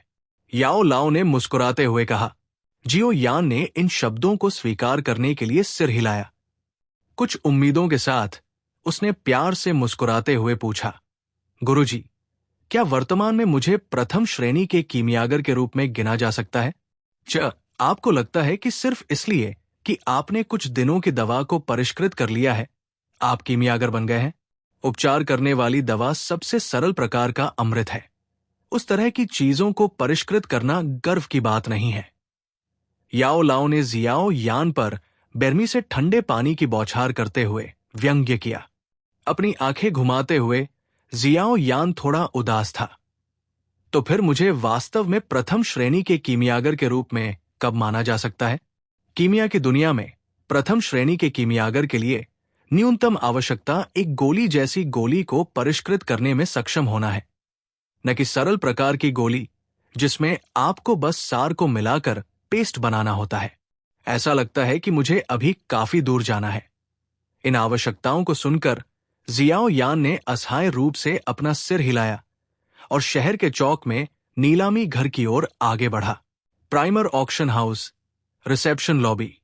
एक टेबल के ऊपर एक छोटा सा जेड केस था, जिसमें एक दवा की गोली शांति से रखी हुई थी। चिकनी, गोल और चमकदार गोली की वजह से कमरे में एक तेज अच्छी खुशबू फैल गई, जिससे हर कोई ध्यान लगा रहा था। गोलियों को देखते हुए प्राइमर ऑक्शन हाउस के दो मैनेजर याफी और गुनी अपने चेहरे पर खुशी नहीं छिपा पाए। काले गाउन के माध्यम से जियाओ यान देख सकता था कि दोनों उसके सामने खुद को भूल रहे थे, जिसके कारण उसने मन ही मन अस्वीकृति व्यक्त की और उनका उपहास किया। अगर उन्हें पता होता कि याओ लाओ ने इस क्यूई गैदरिंग पाउडर को बनाते समय सामग्री पर कंजूसी की है, तो उनके चेहरे पर क्या भाव होते। जियाओ यान द्वारा लाया गया क्यूई गैदरिंग पाउडर उस उत्पाद से बहुत ही घटिया था, जिसे उसने खुद इस्तेमाल किया था, और फिर भी याओ लाओ द्वारा आधे अधूरे मन से बनाया गया ये पाउडर याफी और गुनी दोनों को आश्चर्यचकित करने में सक्षम था। मेरे प्यारे साहब, आपकी कीमिया तकनीकें वाकई काबिले तारीफ है। आपने जो क्यूई गैदरिंग पाउडर बनाया है, उसकी तुलना 5वीं श्रेणी के कीमियागरों द्वारा बनाए गए पाउडर से की जा सकती है।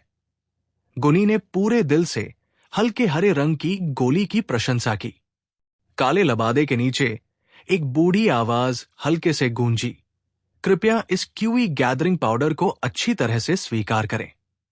इतनी मदद पाने के बाद मुझे बस अपना धन्यवाद व्यक्त करना था, वरना मेरी अंतरात्मा बहुत परेशान हो जाती। हाँ, साहब, आप बहुत दयालु हैं। आप यहां मेहमान हैं, और हमारे बीच जो उपकार है वे सिर्फ दोस्तों के बीच के उपकार हैं। याफी ने जेड जैसे हाथों से केस उठाते हुए मुस्कुराया। याओ लाओ ने टिप्पणी करने से परहेज किया। न केवल याओ लाओ ने उन शब्दों पर विश्वास नहीं किया, बल्कि जियाओ यान ने भी उनका मजाक उड़ाया। अगर ये वास्तव में वैसा ही होता जैसा उसने कहा था, तो प्राइमियर नीलामी घर पहले ही दिवालिया हो चुका होता। अपने कपड़ों के अंदर से जियाओ यान ने कागज का एक टुकड़ा निकाला और उसे याफी को सौंप दिया। बूढ़ी आवाज गूंजी, कृपया मेरे लिए ये सामग्री ढूंढकर मुझ पर एक और उपकार करें। उत्सुकता से कागज स्वीकार करते हुए या फेई ने जल्दी से उस पर नजर डाली और फिर मुस्कुराकर उसे स्वीकार कर लिया। पिछली बार के बाद अब वो किसी भी तरह की हिचकिचाहट दिखाने की हिम्मत नहीं कर पाई। या फेई ने हाथ हिलाकर एक सेवारत लड़की को बुलाया और कागज उसे थमाते हुए उसे जल्द से जल्द सामग्री तैयार करने का निर्देश दिया। चाय का प्याला हाथ में लेकर जियाओ यान ने हल्के से घूंट लिया। अचानक उसे कुछ याद आया और कुछ सेकंड के बाद याओ लाओ की आवाज सुनाई दी, मिस या फेई, मेरा एक सवाल है। याओ लाओ को बात करते हुए सुनकर या फेई ने प्यार से मुस्कुराते हुए धीरे से जवाब दिया, कृपया आगे बढ़े सर। जिया लाई कबीले ने यहां से बहुत सारी दवा सामग्री खरीदी है ना? याओ लाओ ने नीरस आवाज में सवाल किया। इस सवाल पर या फेई का दिल थोड़ा कड़ा हो गया और उसके प्यारे चेहरे पर भाव थोड़ा बदल गया। गुनी के साथ चुपके से एक त्वरित नजर साझा करते हुए वो जवाब देने से पहले एक पल के लिए चुपचाप झिझकी। पहले जियाली कबीले ने वास्तव में लगभग 1 लाख सोने की कीमत की दवा सामग्री खरीदी थी, और इन चिकित्सा सामग्री में कुछ उपचार गुण भी होते हैं। अपना सिर थोड़ा झुकाते हुए उसकी बूढ़ी आवाज अचानक खामोशी में गायब हो गई। काले लबादे वाले आदमी से माहौल में अचानक आए इस बदलाव ने या फी के दिल को कुछ हद तक बेचैन कर दिया। वो बहुत पहले से जानती थी कि पूर्व जियाओ कबीले की मदद करने की तैयारी कर रहा था, और फिर भी नीलामी घर जियाली कबीले को बड़ी मात्रा में दवा सामग्री बेचता रहा। हालांकि वो उसके स्वभाव को नहीं जानती, लेकिन इस बात की बहुत संभावना है कि ये बूढ़ा सज्जन नीलामी घर के खिलाफ कुछ शिकायत रखता होगा। हॉल में माहौल धीरे धीरे दमनकारी हो गया। खामोश काले लबादे वाले आदमी की ओर देखते हुए याफी बेचैन होने लगी। अगर गुनी लगातार अपनी नजरों से उसे नहीं रोकता, तो वो बहुत पहले ही अपना मुंह खोल देती। आप दोनों को पता होना चाहिए कि पिछली बार इतनी सारी दवा सामग्री खरीदकर मैंने क्या करने का इरादा किया था, है ना? कुछ देर बाद बूढ़ी आवाज ने आखिरकार दमघोंटू चुप्पी तोड़ी। अपने लाल होठों को हल्के से चबाते हुए याफी ने अपना सिर थोड़ा हिलाया और धीमी आवाज में जवाब दिया, सर ने जियाओ कबीले की मदद करने के लिए सामग्री को उपचारात्मक दवा में परिष्कृत करने का इरादा किया था, है ना? मेरे आने से ठीक पहले मैंने सभी परिष्कृत उपचारात्मक दवाएं जियाओ कबीले को सौंप दी। थोड़ा सिर हिलाते हुए याओ लाओ ने गहरी आवाज में कहा, शायद अगले 2 दिनों में जियाओ कबीला और जियाली कबीला वो टैन शहर में लोकप्रियता के लिए लड़ाई के लिए उपचारात्मक दवा का उपयोग करना शुरू कर देंगे। इस तरह के विषय का सामना करते हुए याफी को पता नहीं था कि कैसे जवाब देना है, इसलिए वो केवल चतुराई से अपनी चुप्पी बनाए रख सकी। उपचारात्मक दवा के निर्माण के लिए बड़ी मात्रा में निम्न श्रेणी की चिकित्सा सामग्री की आवश्यकता होती है। वो टैन शहर में प्राइमर नीलामी घर के अलावा किसी अन्य दवा स्टॉल में इतनी बड़ी मात्रा में उपलब्ध कराने की क्षमता नहीं है। याओ लाओ ने निःशब्द याफी को देखकर खुद से टिप्पणी करना जारी रखा। इस उपचार दवा लड़ाई के बाद के चरणों में कीमत और गुणवत्ता के अलावा दवा सामग्री की पर्याप्त आपूर्ति होना एक महत्वपूर्ण कारक है। इसलिए मुझे उम्मीद है कि प्राइमर नीलामी घर अब से जिया लाइक कबीले को दवा सामग्री प्रदान करने से मना कर देगा। जैसे ही याओ लाओ की आवाज गूंजी, जियाओ यान की नजर काले लबादे को चीरती हुई उस परिपक्व सुंदरता पर केंद्रित हो गई जो लोमड़ी की आत्मा की तरह प्यारी थी। उसके पास वो टैन शहर में 2 महीने से भी कम समय बचा था और इस तरह इस समय के भीतर उसे अपने पिता की मदद करके जिया लाइक कबीले को हराना था। तभी वह याओ लाओ के साथ आराम से प्रशिक्षण यात्रा पर निकल सकता था। याओ लाओ की बातें सुनते ही याफी का आकर्षक चेहरा थोड़ा बदल गया। मुश्किल स्थिति में उसने कहा, सर, हमारे प्राइमर नीलामी घर का एक नियम है जो हमें कबीलों के बीच किसी भी तरह के संघर्ष में शामिल होने से रोकता है। अगर हम आपके अनुरोध पर सहमत होते हैं तो ये जियाओ कबीले की अप्रत्यक्ष रूप से मदद करने के बराबर होगा। ये हमारे नियमों के अनुसार नहीं है। मैं आपके लिए 2 क्यूई गैदरिंग पिल्स को मुफ्त में परिष्कृत कर सकता हूं। याओ लाओ ने बिना किसी परेशानी के कहा, सर, ये अमृत की समस्या नहीं है। सच में 2 क्यूई गैदरिंग पिल्स के प्रलोभन ने याफी के चिकने हाथों को कांपने पर मजबूर कर दिया। फिर भी वो सहती रही। 3 गोलियां। सर, याफी ने मुस्कुराने की कोशिश की। उसके ठीक बगल में गुनी का चेहरा विकृत हो गया। 3 क्यूई गैदरिंग पिल्स? इसकी कीमत कम से कम 500,000 सोने के बराबर होगी, है ना? 5 गोलियां। एक उदासीन स्वर से लैस एक बूढ़ी आवाज लगातार याफी के दिल में बेसलाइन से टकरा रही थी। हरर। याफी की बड़ी आंखें बंद हो गई क्योंकि उसने हल्के से बर्फीली हवा में सांस ली। लंबे समय के बाद उसकी आंखें अचानक खुली। याफी ने एक कड़वी हंसी निकाली और कहा, सर, आप जीत गए हैं। अब से प्राइमर ऑक्शन हाउस कभी भी जिया लाई कबीले को कोई भी चिकित्सा सामग्री प्रदान नहीं करेगा। मिस याफी की इच्छा वास्तव में मेरी उम्मीदों से कुछ ज्यादा है। 1 महीने बाद मैं सामान लेकर आऊंगा, बेशक तभी जब प्राइमर ऑक्शन हाउस मुझे निराश न करे। याओ लाओ ने हल्की हंसी निकालते हुए कहा, सर, निश्चिंत रहें। याफी को पता है कि कौन महत्वपूर्ण है और कौन नहीं। किसी भी मामले में याफी को पहले से ही नीलामी घर में कई वर्षों का अनुभव था, इसलिए वो जल्दी से शांत हो गई। जिया लाई कबीले और कम से कम चौथे स्तर के कीमियागर के बीच बिल्कुल कोई तुलना नहीं थी। चुनाव करना मुश्किल नहीं था। वास्तव में असली कठिनाई यह थी कि सबसे बड़ा लाभ कमाने के लिए सबसे अच्छे क्षण का चयन कैसे किया जाए, और याफी वर्तमान परिणाम से बहुत संतुष्ट थी।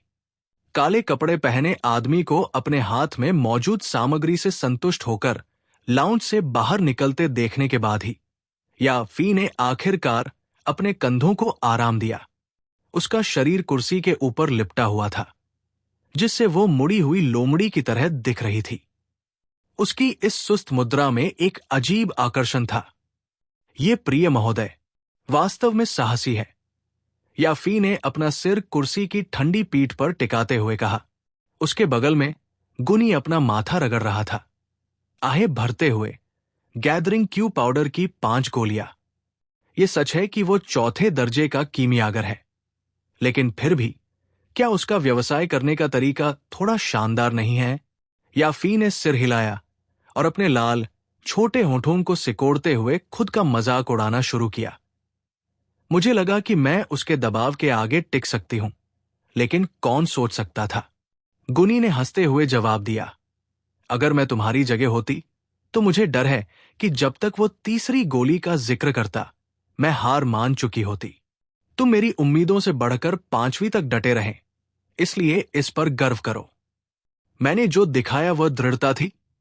उसका प्रस्ताव सुनकर मेरा दिमाग खाली हो गया और इसलिए मैं ठीक से सोच नहीं पा रही थी।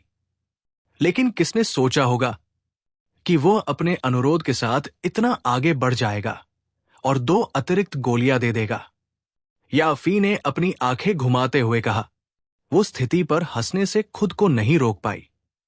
खैर, तथ्य तो तथ्य है, और तुम्हारे दिमाग को खाली करने से प्राइमर नीलामी घर को अतिरिक्त 400,000 की आय प्राप्त करने में मदद मिली।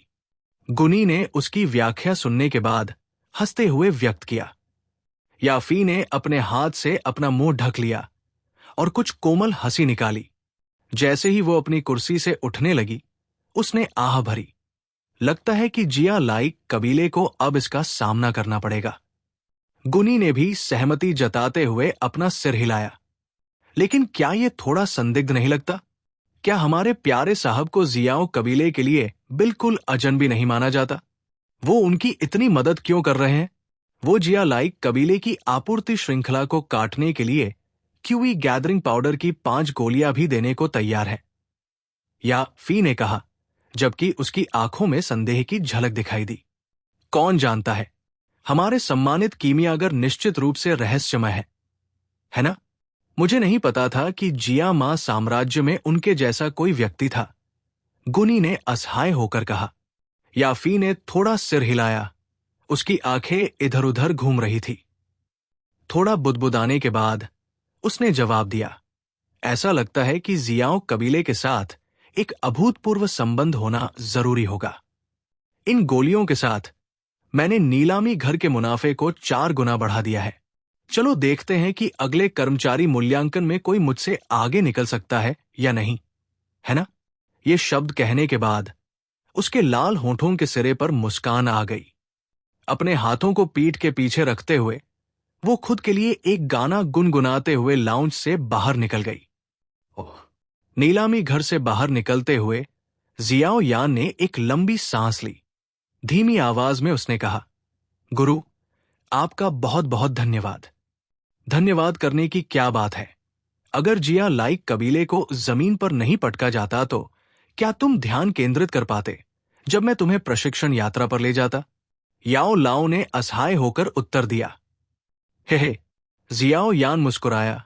बिना कुछ कहे उसने अपनी सामान्य घुमावदार और मुड़ी हुई गलियों की दिनचर्या का पालन किया और फिर खाली कोने में काले लबादे को उतार दिया और सावधानी से सड़क से बाहर निकलकर जियाओ कबीले की ओर बढ़ गया।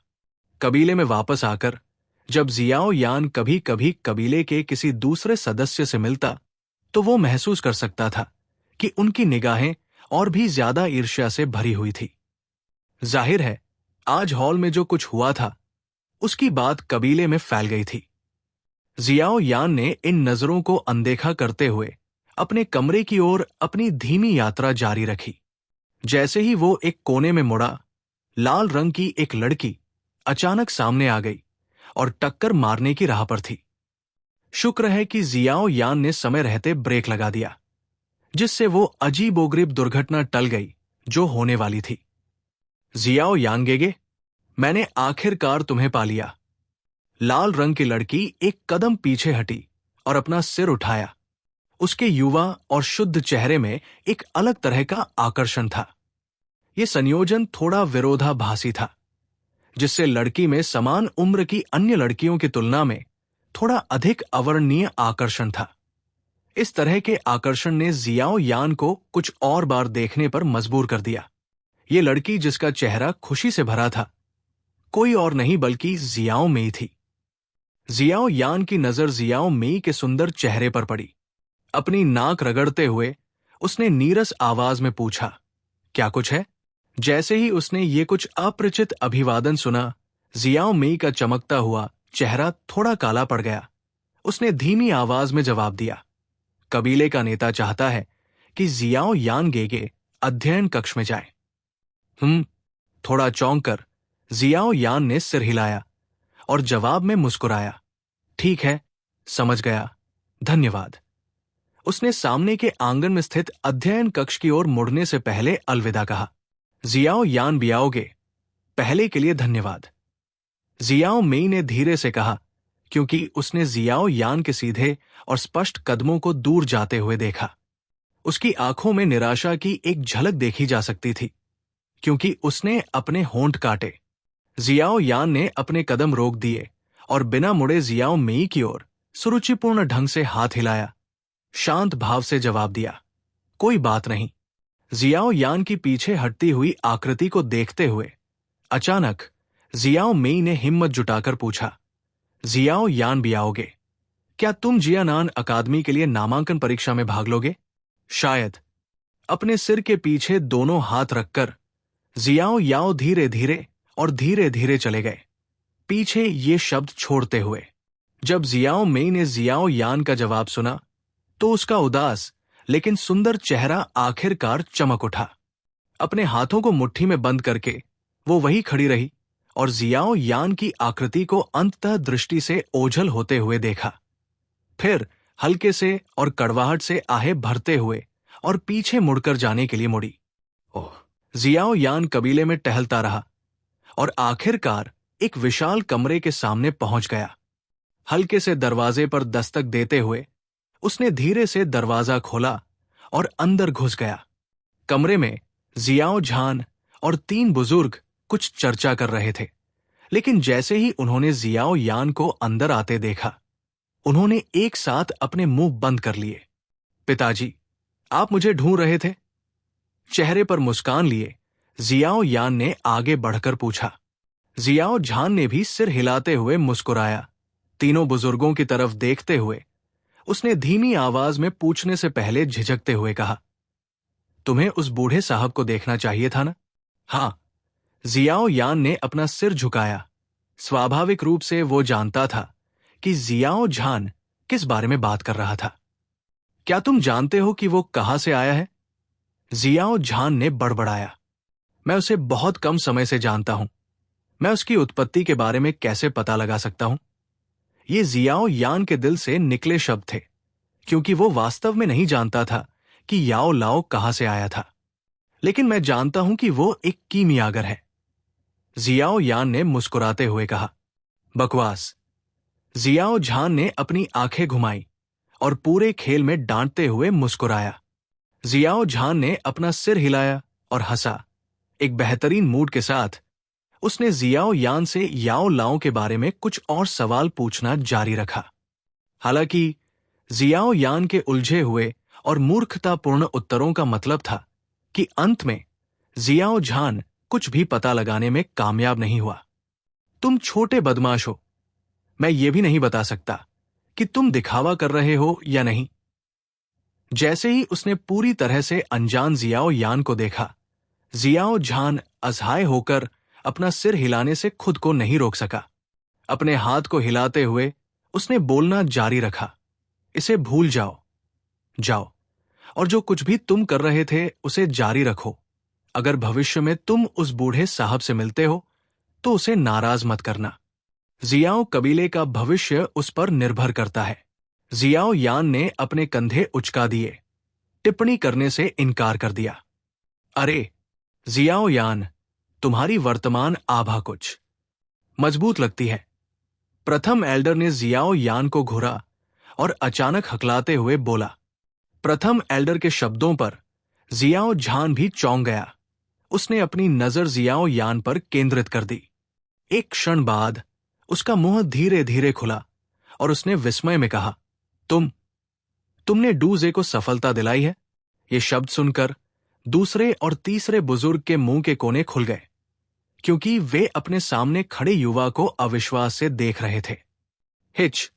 जियाओ यान ने मासूमियत से अपने हाथ फैलाने से पहले अपना सिर खुजलाया मुझे ऐसा लगता है मैं हमेशा की तरह बस प्रशिक्षण ले रहा था और फिर किसी तरह सफलता मिली। जियाओ झान की आंखों के कोने उछल पड़े, इस घटनाक्रम से चौंक गए। उसे समझ में नहीं आया कि हंसे या रोए, और उसने कहा, यह किस तरह का प्रशिक्षण था? इस अवधि के दौरान जियाओ झान को जियाओ यान द्वारा बनाए गए चमत्कारों की आदत हो गई थी। अपने हाथ की एक लहर के साथ जियाओ झान ने मुस्कुराने की कोशिश की और कहा, यह अच्छा है कि आपने सफलता पाई। अगर आपके पास कुछ समय है तो रैंक बैच प्राप्त करने के लिए रैंक परीक्षण संघ में जाए। जियाओ यान ने सिर हिलाया। उसके मुंह के कोने चंचल ढंग से उठे। तो क्या मैं अब जा सकता हूं? ईमानदारी से कहूं तो मैंने बस प्रशिक्षण लिया और प्रशिक्षण लिया और फिर सफलता प्राप्त की। तुम अभी से आगे बढ़ सकते हो। अपनी आंखें घुमाते हुए जियाओ झान ने उसे मजाकिया ढंग से डांटा। ये युवा साथी बस लोगों को परेशान कर रहा था। क्या वो वास्तव में नहीं जानता था कि जब ये तीन बुजुर्ग अपने क्यूई चक्रवात को संघनित कर रहे थे तो वे 2 बार लगातार असफल हुए और फिर डूजे बन गए। तीनों बुजुर्गों के कठोर चेहरों को देखते हुए जियाओ यान मुस्कुराया और हंस पड़ा। जियाओ झान द्वारा उसे फिर से डांटने के बाद ही वो अध्ययन कक्ष से बाहर निकला। उस युवा की धीमी हंसी सुनकर तीनों बुजुर्गों के चेहरे थोड़े ढीले पड़ गए। एक दूसरे को देखते हुए वे कड़वाहट से भरे चेहरों के साथ हंसने से खुद को रोक नहीं पाए। जियो यान से बड़ी मात्रा में उपचारात्मक दवा के रूप में गुप्त सहायता प्राप्त करने के बाद, हालांकि जियो कबीले ने इस खबर को सार्वजनिक नहीं किया, लेकिन वे पहले से ही जियालाई कबीले के खिलाफ अपने जवाबी हमले की तैयारी शुरू कर चुके थे। कबीले के हॉल में होने वाली घटनाओं को जियो झान और 3 बुजुर्गों द्वारा गुप्त रखा गया था। उपचारात्मक दवा से संबंधित हर चीज को निषेध के उच्चतम स्तर के रूप में वर्गीकृत किया गया था। कबीले का कोई भी सदस्य बाहरी लोगों को इसका उल्लेख नहीं कर सकता था। यदि कोई भी जानकारी लीक करता है तो उस व्यक्ति को कबीले के नियम के अनुसार दंडित किया जाएगा। जियो परिवार की चुप्पी के साथ साथ जियालाई कबीले का व्यवहार और भी अधिक अहंकारी हो गया। जियो परिवार के बाजार के सभी ग्राहकों को खींचने के लिए बिना रोकटों के सभी प्रकार की चालें और प्रलोभन का उपयोग किया। इसके बावजूद जियो कबीला चुप रहा। जियो परिवार को चुपचाप देखता देख उनके साथ गठबंधन करने वाली कुछ छोटी ताकतें निराश हो गई और खुद को बचाने के लिए गुप्त रूप से आगे बढ़ने की तैयारी करने लगी। सामान्य से कुछ ज्यादा ही अजीब माहौल में 2 दिन चुपचाप गुजर गए। ये एक और दिन था जब जियाली कबीले का बाजार हमेशा की तरह गर्म और भीड़ भरा था। मुख्य सड़क पर लोगों के सिर पानी की तरह बह रहे थे। Return of spring powder stall पर लोगों की भीड़ और भी ज्यादा थी। चिल्लाने, डांटने और हाथापाई की आवाजें एक जगह इकट्ठी हो गई थी। बहरा करने वाली आवाजें बादलों को चीरती हुई आ रही थी। भूरे रंग के दवा काउंटर के पीछे जियाली कबीले का एक दवा विक्रेता दवा के लिए लड़ रहे बहस करने वाले भाड़े के सैनिकों को देख रहा था। उसके चेहरे पर मुस्कान में गर्व की झलक थी। उसे पता था कि दवा का एकमात्र आपूर्तिकर्ता होने का उसे फायदा है। जियाली कबीले का एक मुख्य सदस्य था और जियाली कबीले के सबसे लोकप्रिय बाजार का प्रभारी था। रिसेप्शन हॉल की दूसरी मंजिल पर खड़े जियाली ने ऊपर से लोगों की भीड़ भरी बड़ी सड़कों को देखा। उसके मोटे और तैलीय चेहरे पर एक आत्मसंतुष्ट मुस्कान थी। इस अवधि के दौरान रिटर्न ऑफ स्प्रिंग पाउडर जियाली कबीले के शुरुआती अनुमानों से कहीं ज्यादा बिक चुका था।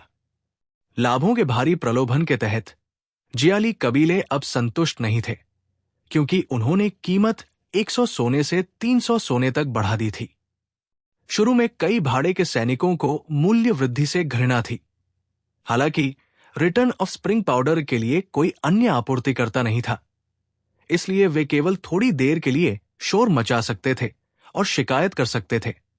फिर अनिच्छा से धोखा दिए जाने की वास्तविकता को स्वीकार कर सकते थे। जियाली ने हल्के से एक छोटी सी धुन गुनगुनाई और अपनी आंखों को एक रेखा में खींच लिया और खुशी से कहा, भले ही आप न खरीदे, दूसरे लोग फिर भी खरीदेंगे। जियालीकु ने गोदाम के सामने सूरज की किरणों को रोकने के लिए अपना छोटा और मोटा हाथ बढ़ाया, इसे सहन करने में असमर्थ। उसने अपने माथे से पसीना पोंछते हुए बड़बड़ाया, अरे, आज बहुत गर्मी है। लगता है मुझे आज रात को अपने गर्म वीर्यक को ठंडा करने के लिए बाहर निकालना पड़ेगा। छी छी, पिछली बार की जवान लड़की कितनी तरोताजा और जीवंत थी। जब उसे उस निषिद्ध स्थान के आनंद की याद आई तो जियालीकु असहनीय अधीरता से भर गया, फिर से अपना पसीना पोंछने लगा। फिर प्रवेश द्वार पर एक उपद्रव को देखकर उसकी भौहें अचानक सिकुड़ गई। अरे, फिर से लड़ाई? ये भाड़े के सैनिक पूरी तरह से ताकतवर और दिमागहीन हैं।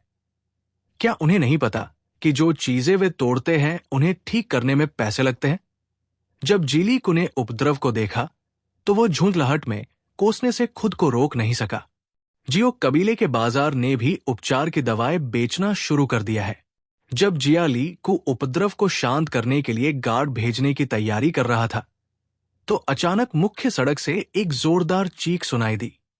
जब जियालीकु ने अचानक ये चिल्लाहट सुनी तो उसके शरीर की चर्बी समुद्र में गिरते पहाड़ की तरह हिल गई और उसके चेहरे पर उसका रंग थोड़ा बदल गया। हालांकि एक पल बाद उसने व्यंग्य करते हुए कहा, ऐसा लगता है कि जियाओ कबीले के लिए कोई उम्मीद नहीं बची है। वास्तव में इस तरह के तरीकों के साथ आने के लिए वे व्यावहारिक रूप से मौत को आमंत्रित कर रहे हैं। चिल्लाहट ने एक बार शोरगुल वाली मुख्य सड़क को खामोशी के दौर में बदल दिया था। हालांकि जब हर कोई एक दूसरे को निराशा में देखने लगा तो एक एक करके भीड़ ने गालियां देना शुरू कर दिया। अरे, इस तरह की गंदी चाल का उपयोग करने के बारे में सोचना भी मत, जिस जगह के लिए मैं आधे दिन से कतार में खड़ा हूं।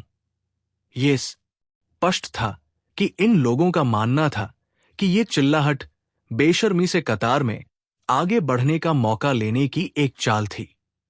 आखिरकार इस तरह की चाल इस समय के दौरान आम थी।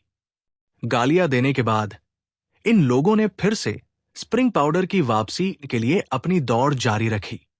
बेशक हर किसी के मन में ये विचार नहीं थे। जियाली कबीले के दबंग व्यवहार से तंग आ चुके भाड़े के सैनिकों के एक छोटे से हिस्से ने जांच करने का फैसला किया। थोड़ी देर तक हिचकिचाने के बाद उन्होंने सड़क से बाहर निकलने और जियाओ कबीले के बाजार की ओर जाने का फैसला किया। आधे संदेह में लेकिन आधे विश्वास में ऊपर खड़े होकर जियालीकु ने मुख्य सड़क पर अभी भी बेहद लोकप्रिय लोगों को देखा।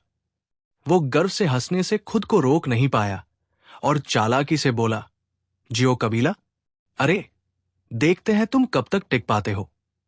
बाद में वो तान शहर में जियाली कबीला शायद एकमात्र बड़ा कबीला हो। 3 प्रभावशाली कबीलों का समय है, वे दिन हमेशा के लिए चले गए। व्यस्त बाजार पर पहले से चिल्लाने का असर विशाल महासागर में गिरने वाले पत्ते जैसा था। इसने मुश्किल से कोई लहर पैदा की। जियाली कबीले की लोकप्रियता पर जरा भी असर नहीं पड़ा। स्वाभाविक रूप से यह केवल अस्थायी था। चिल्लाने के आधे घंटे बाद भाड़े के सैनिकों की पोशाक पहने कुछ हट्टे-कट्टे लोग जियाली कबीले के बाजार के प्रवेश द्वार के सामने आए। वे बेरमी से बाजार में घुस आए, गार्डों को धक्का दिया और धक्का दिया। प्रसन्न चेहरों के साथ उन्होंने अपने हाथों में हरे रंग की जेड की बोतलों को हवा में ऊपर उठाया और एक साथ चिल्लाए, जिससे कुछ समय के लिए बाजार का शोर दब गया। जियाओ कबीला भी उपचार की दवा बेच रहा है। उनके एक साथ चिल्लाने से बाजार में सन्नाटा छा गया और सभी की निगाहें चिल्लाने वाले की ओर मुड़ गई। उनकी आंखों में समझ की एक चमक थी। एक मजबूत भाड़े के सैनिक जो अभी अभी घुसे थे, जल्दी से पास की एक बड़ी चट्टान पर कूद गए। कियांग की आवाज के साथ उन्होंने तलवार को अपनी तरफ खींचा और फिर दांत पीसते हुए उसे अपनी बाह पर खींचा, जिससे खून की एक नई लकीर बन गई। अपने खून से लथपथ हाथ को सभी को दिखाने के लिए उठाते हुए मजबूत आदमी ने अपने दूसरे हाथ में हरे रंग की जेड की बोतल को झुकाया और घाव को ढकने के लिए धीरे धीरे एक गाढ़ा और चिपचिपा लाल तरल बह निकला। भीड़ की चौकस निगाहों के सामने गाढ़ा और चिपचिपा लाल तरल घाव पर फैल गया। कुछ ही देर बाद जो खून बह रहा था वो धीमा हो गया और सभी को आश्चर्य हुआ कि खून पहले ही जम चुका था और घाव पर एक पतली परत बन गई थी। मुख्य सड़क पर जिन लोगों ने व्यक्तिगत रूप से यह दृश्य देखा था, उनकी निगाहें अचानक जोश से भर उठीं। इस तरह का तेज और स्थिर करने वाला प्रभाव किसी भी मिशन के लिए जरूरी था। यह जियाओ कबीले के बाजारों में बिकने वाला नया उत्पाद है, जिसे ब्लड क्लॉटिंग मेडिसिन कहा जाता है।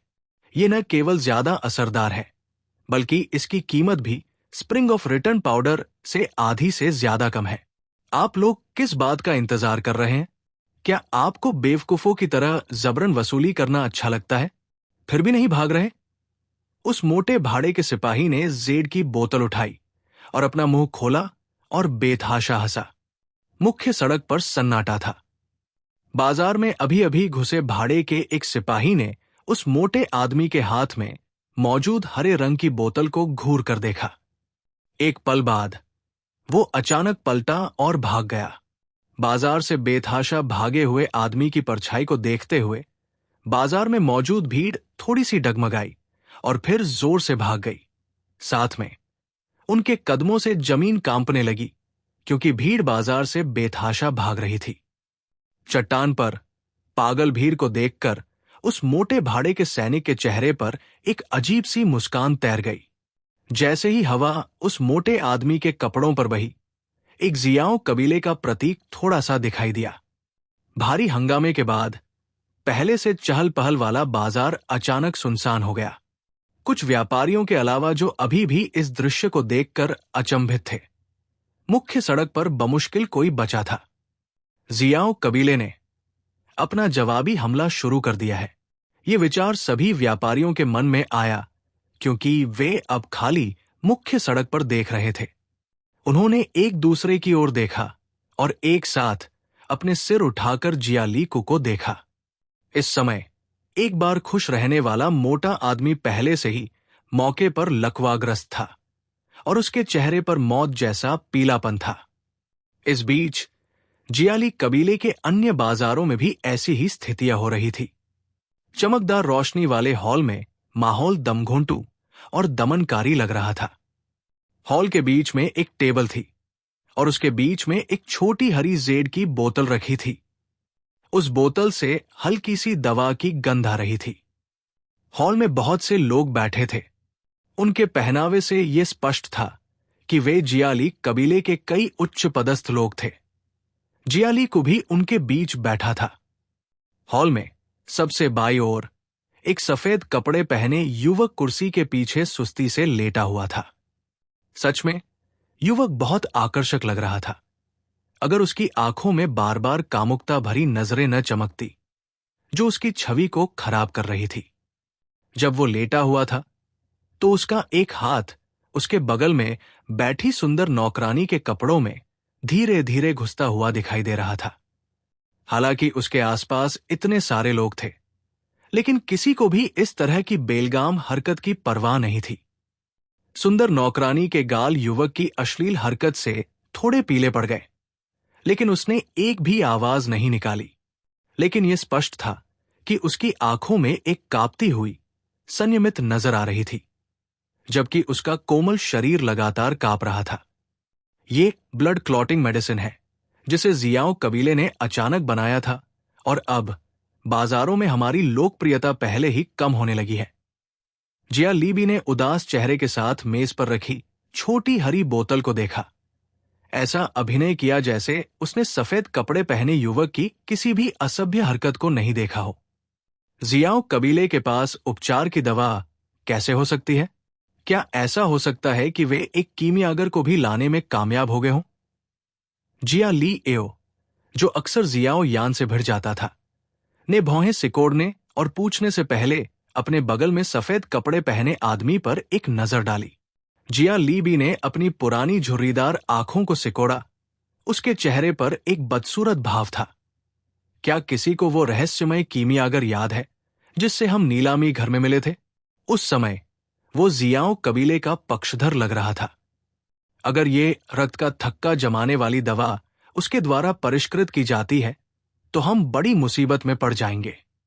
जैसा कि आप सभी जानते होंगे, वो व्यक्ति तीसरे दर्जे का कीमियागर हो सकता है। तीसरे दर्जे का कीमियागर शब्द सुनकर सफेद कपड़े पहने युवक ने आखिरकार अपना हाथ रोक लिया, जो अनिच्छा से नौकरानी के शरीर पर घूम रहा था। वो आगे बढ़ा और छोटी हरी बोतल को उठाया और उसमें से थोड़ा सा पानी निकालकर उसे अपनी उंगलियों के बीच हल्के से रगड़ा। एक व्यंग्य के साथ उसने निष्कर्ष निकाला, तीसरे दर्जे का कीमियागर? बकवास। ये रक्त का थक्का जमाने वाली दवा वास्तव में रिटर्न ऑफ स्प्रिंग पाउडर से ज्यादा प्रभावी है, लेकिन इसकी गुणवत्ता के आधार पर जिस व्यक्ति ने इसे परिष्कृत किया है वो स्पष्ट रूप से मुझसे कम स्तर का है। दवा की अधिक प्रभावशीलता अद्वितीय नुस्खा के कारण है। इस जानकारी पर अंदर बैठे सभी लोगों ने राहत की सांस ली। अगर जियाओ कबीले ने वाकई किसी तीसरे दर्जे के कीमियागर की मदद ली होती तो जियाली कबीले का विनाश हो जाता। मेरे अनुभव से यह बहुत संभव है कि जियाओ कबीले का कीमियागर बिल्कुल नौसिखिया हो, जिसने किसी तरह भगवान जाने कहां से इस खून के थक्के बनाने वाली दवा को बनाने का नुस्खा उधार ले लिया हो। सफेद कपड़े पहने युवक के चेहरे पर सिर्फ उदासीनता और तिरस्कार था। है दवा की एक छोटी सी बोतल से एक निर्माता के कौशल को देखने में सक्षम होने के कारण लियू शी दागे की अंतर्दृष्टि वास्तव में क्रूर है। जियाली एओ ने चापलूसी के भाव के साथ मुस्कुराया। यह सिर्फ एक कीमियागर के बुनियादी कौशलों में से एक है। इतनी चापलूसी के साथ लियू शी कहे जाने पर सफेद कपड़े पहने युवक ने विनम्रता से अपना सिर हिलाया। हालांकि उसके चेहरे पर एक अस्पष्ट प्रसन्नता भरी नजर तैर रही थी, जो उसके आसपास बैठे बूढ़े चालाक लोमड़ियों की नजर से बच नहीं पाई। हालांकि रिटर्न ऑफ स्प्रिंग पाउडर गुणवत्ता के मामले में ब्लड क्लॉटिंग मेडिसिन से पीछे है, लेकिन दोनों के बीच का अंतर नाटकीय नहीं है। हमारे बाजारों की लोकप्रियता कम होने का मुख्य कारण यह है कि पहले हमने कीमत बहुत ज्यादा बढ़ा दी थी। जब हम अपनी कीमतों का पुनर्मूल्यांकन करेंगे तो हमारी लोकप्रियता धीरे धीरे वापस आ जाएगी, लेकिन इसे वापस अपनी पिछली कीमत पर लाना चुनौतीपूर्ण होगा। आखिरकार ये ब्लड क्लॉट मेडिसिन निश्चित रूप से कई ग्राहकों को अपनी ओर खींचेगी।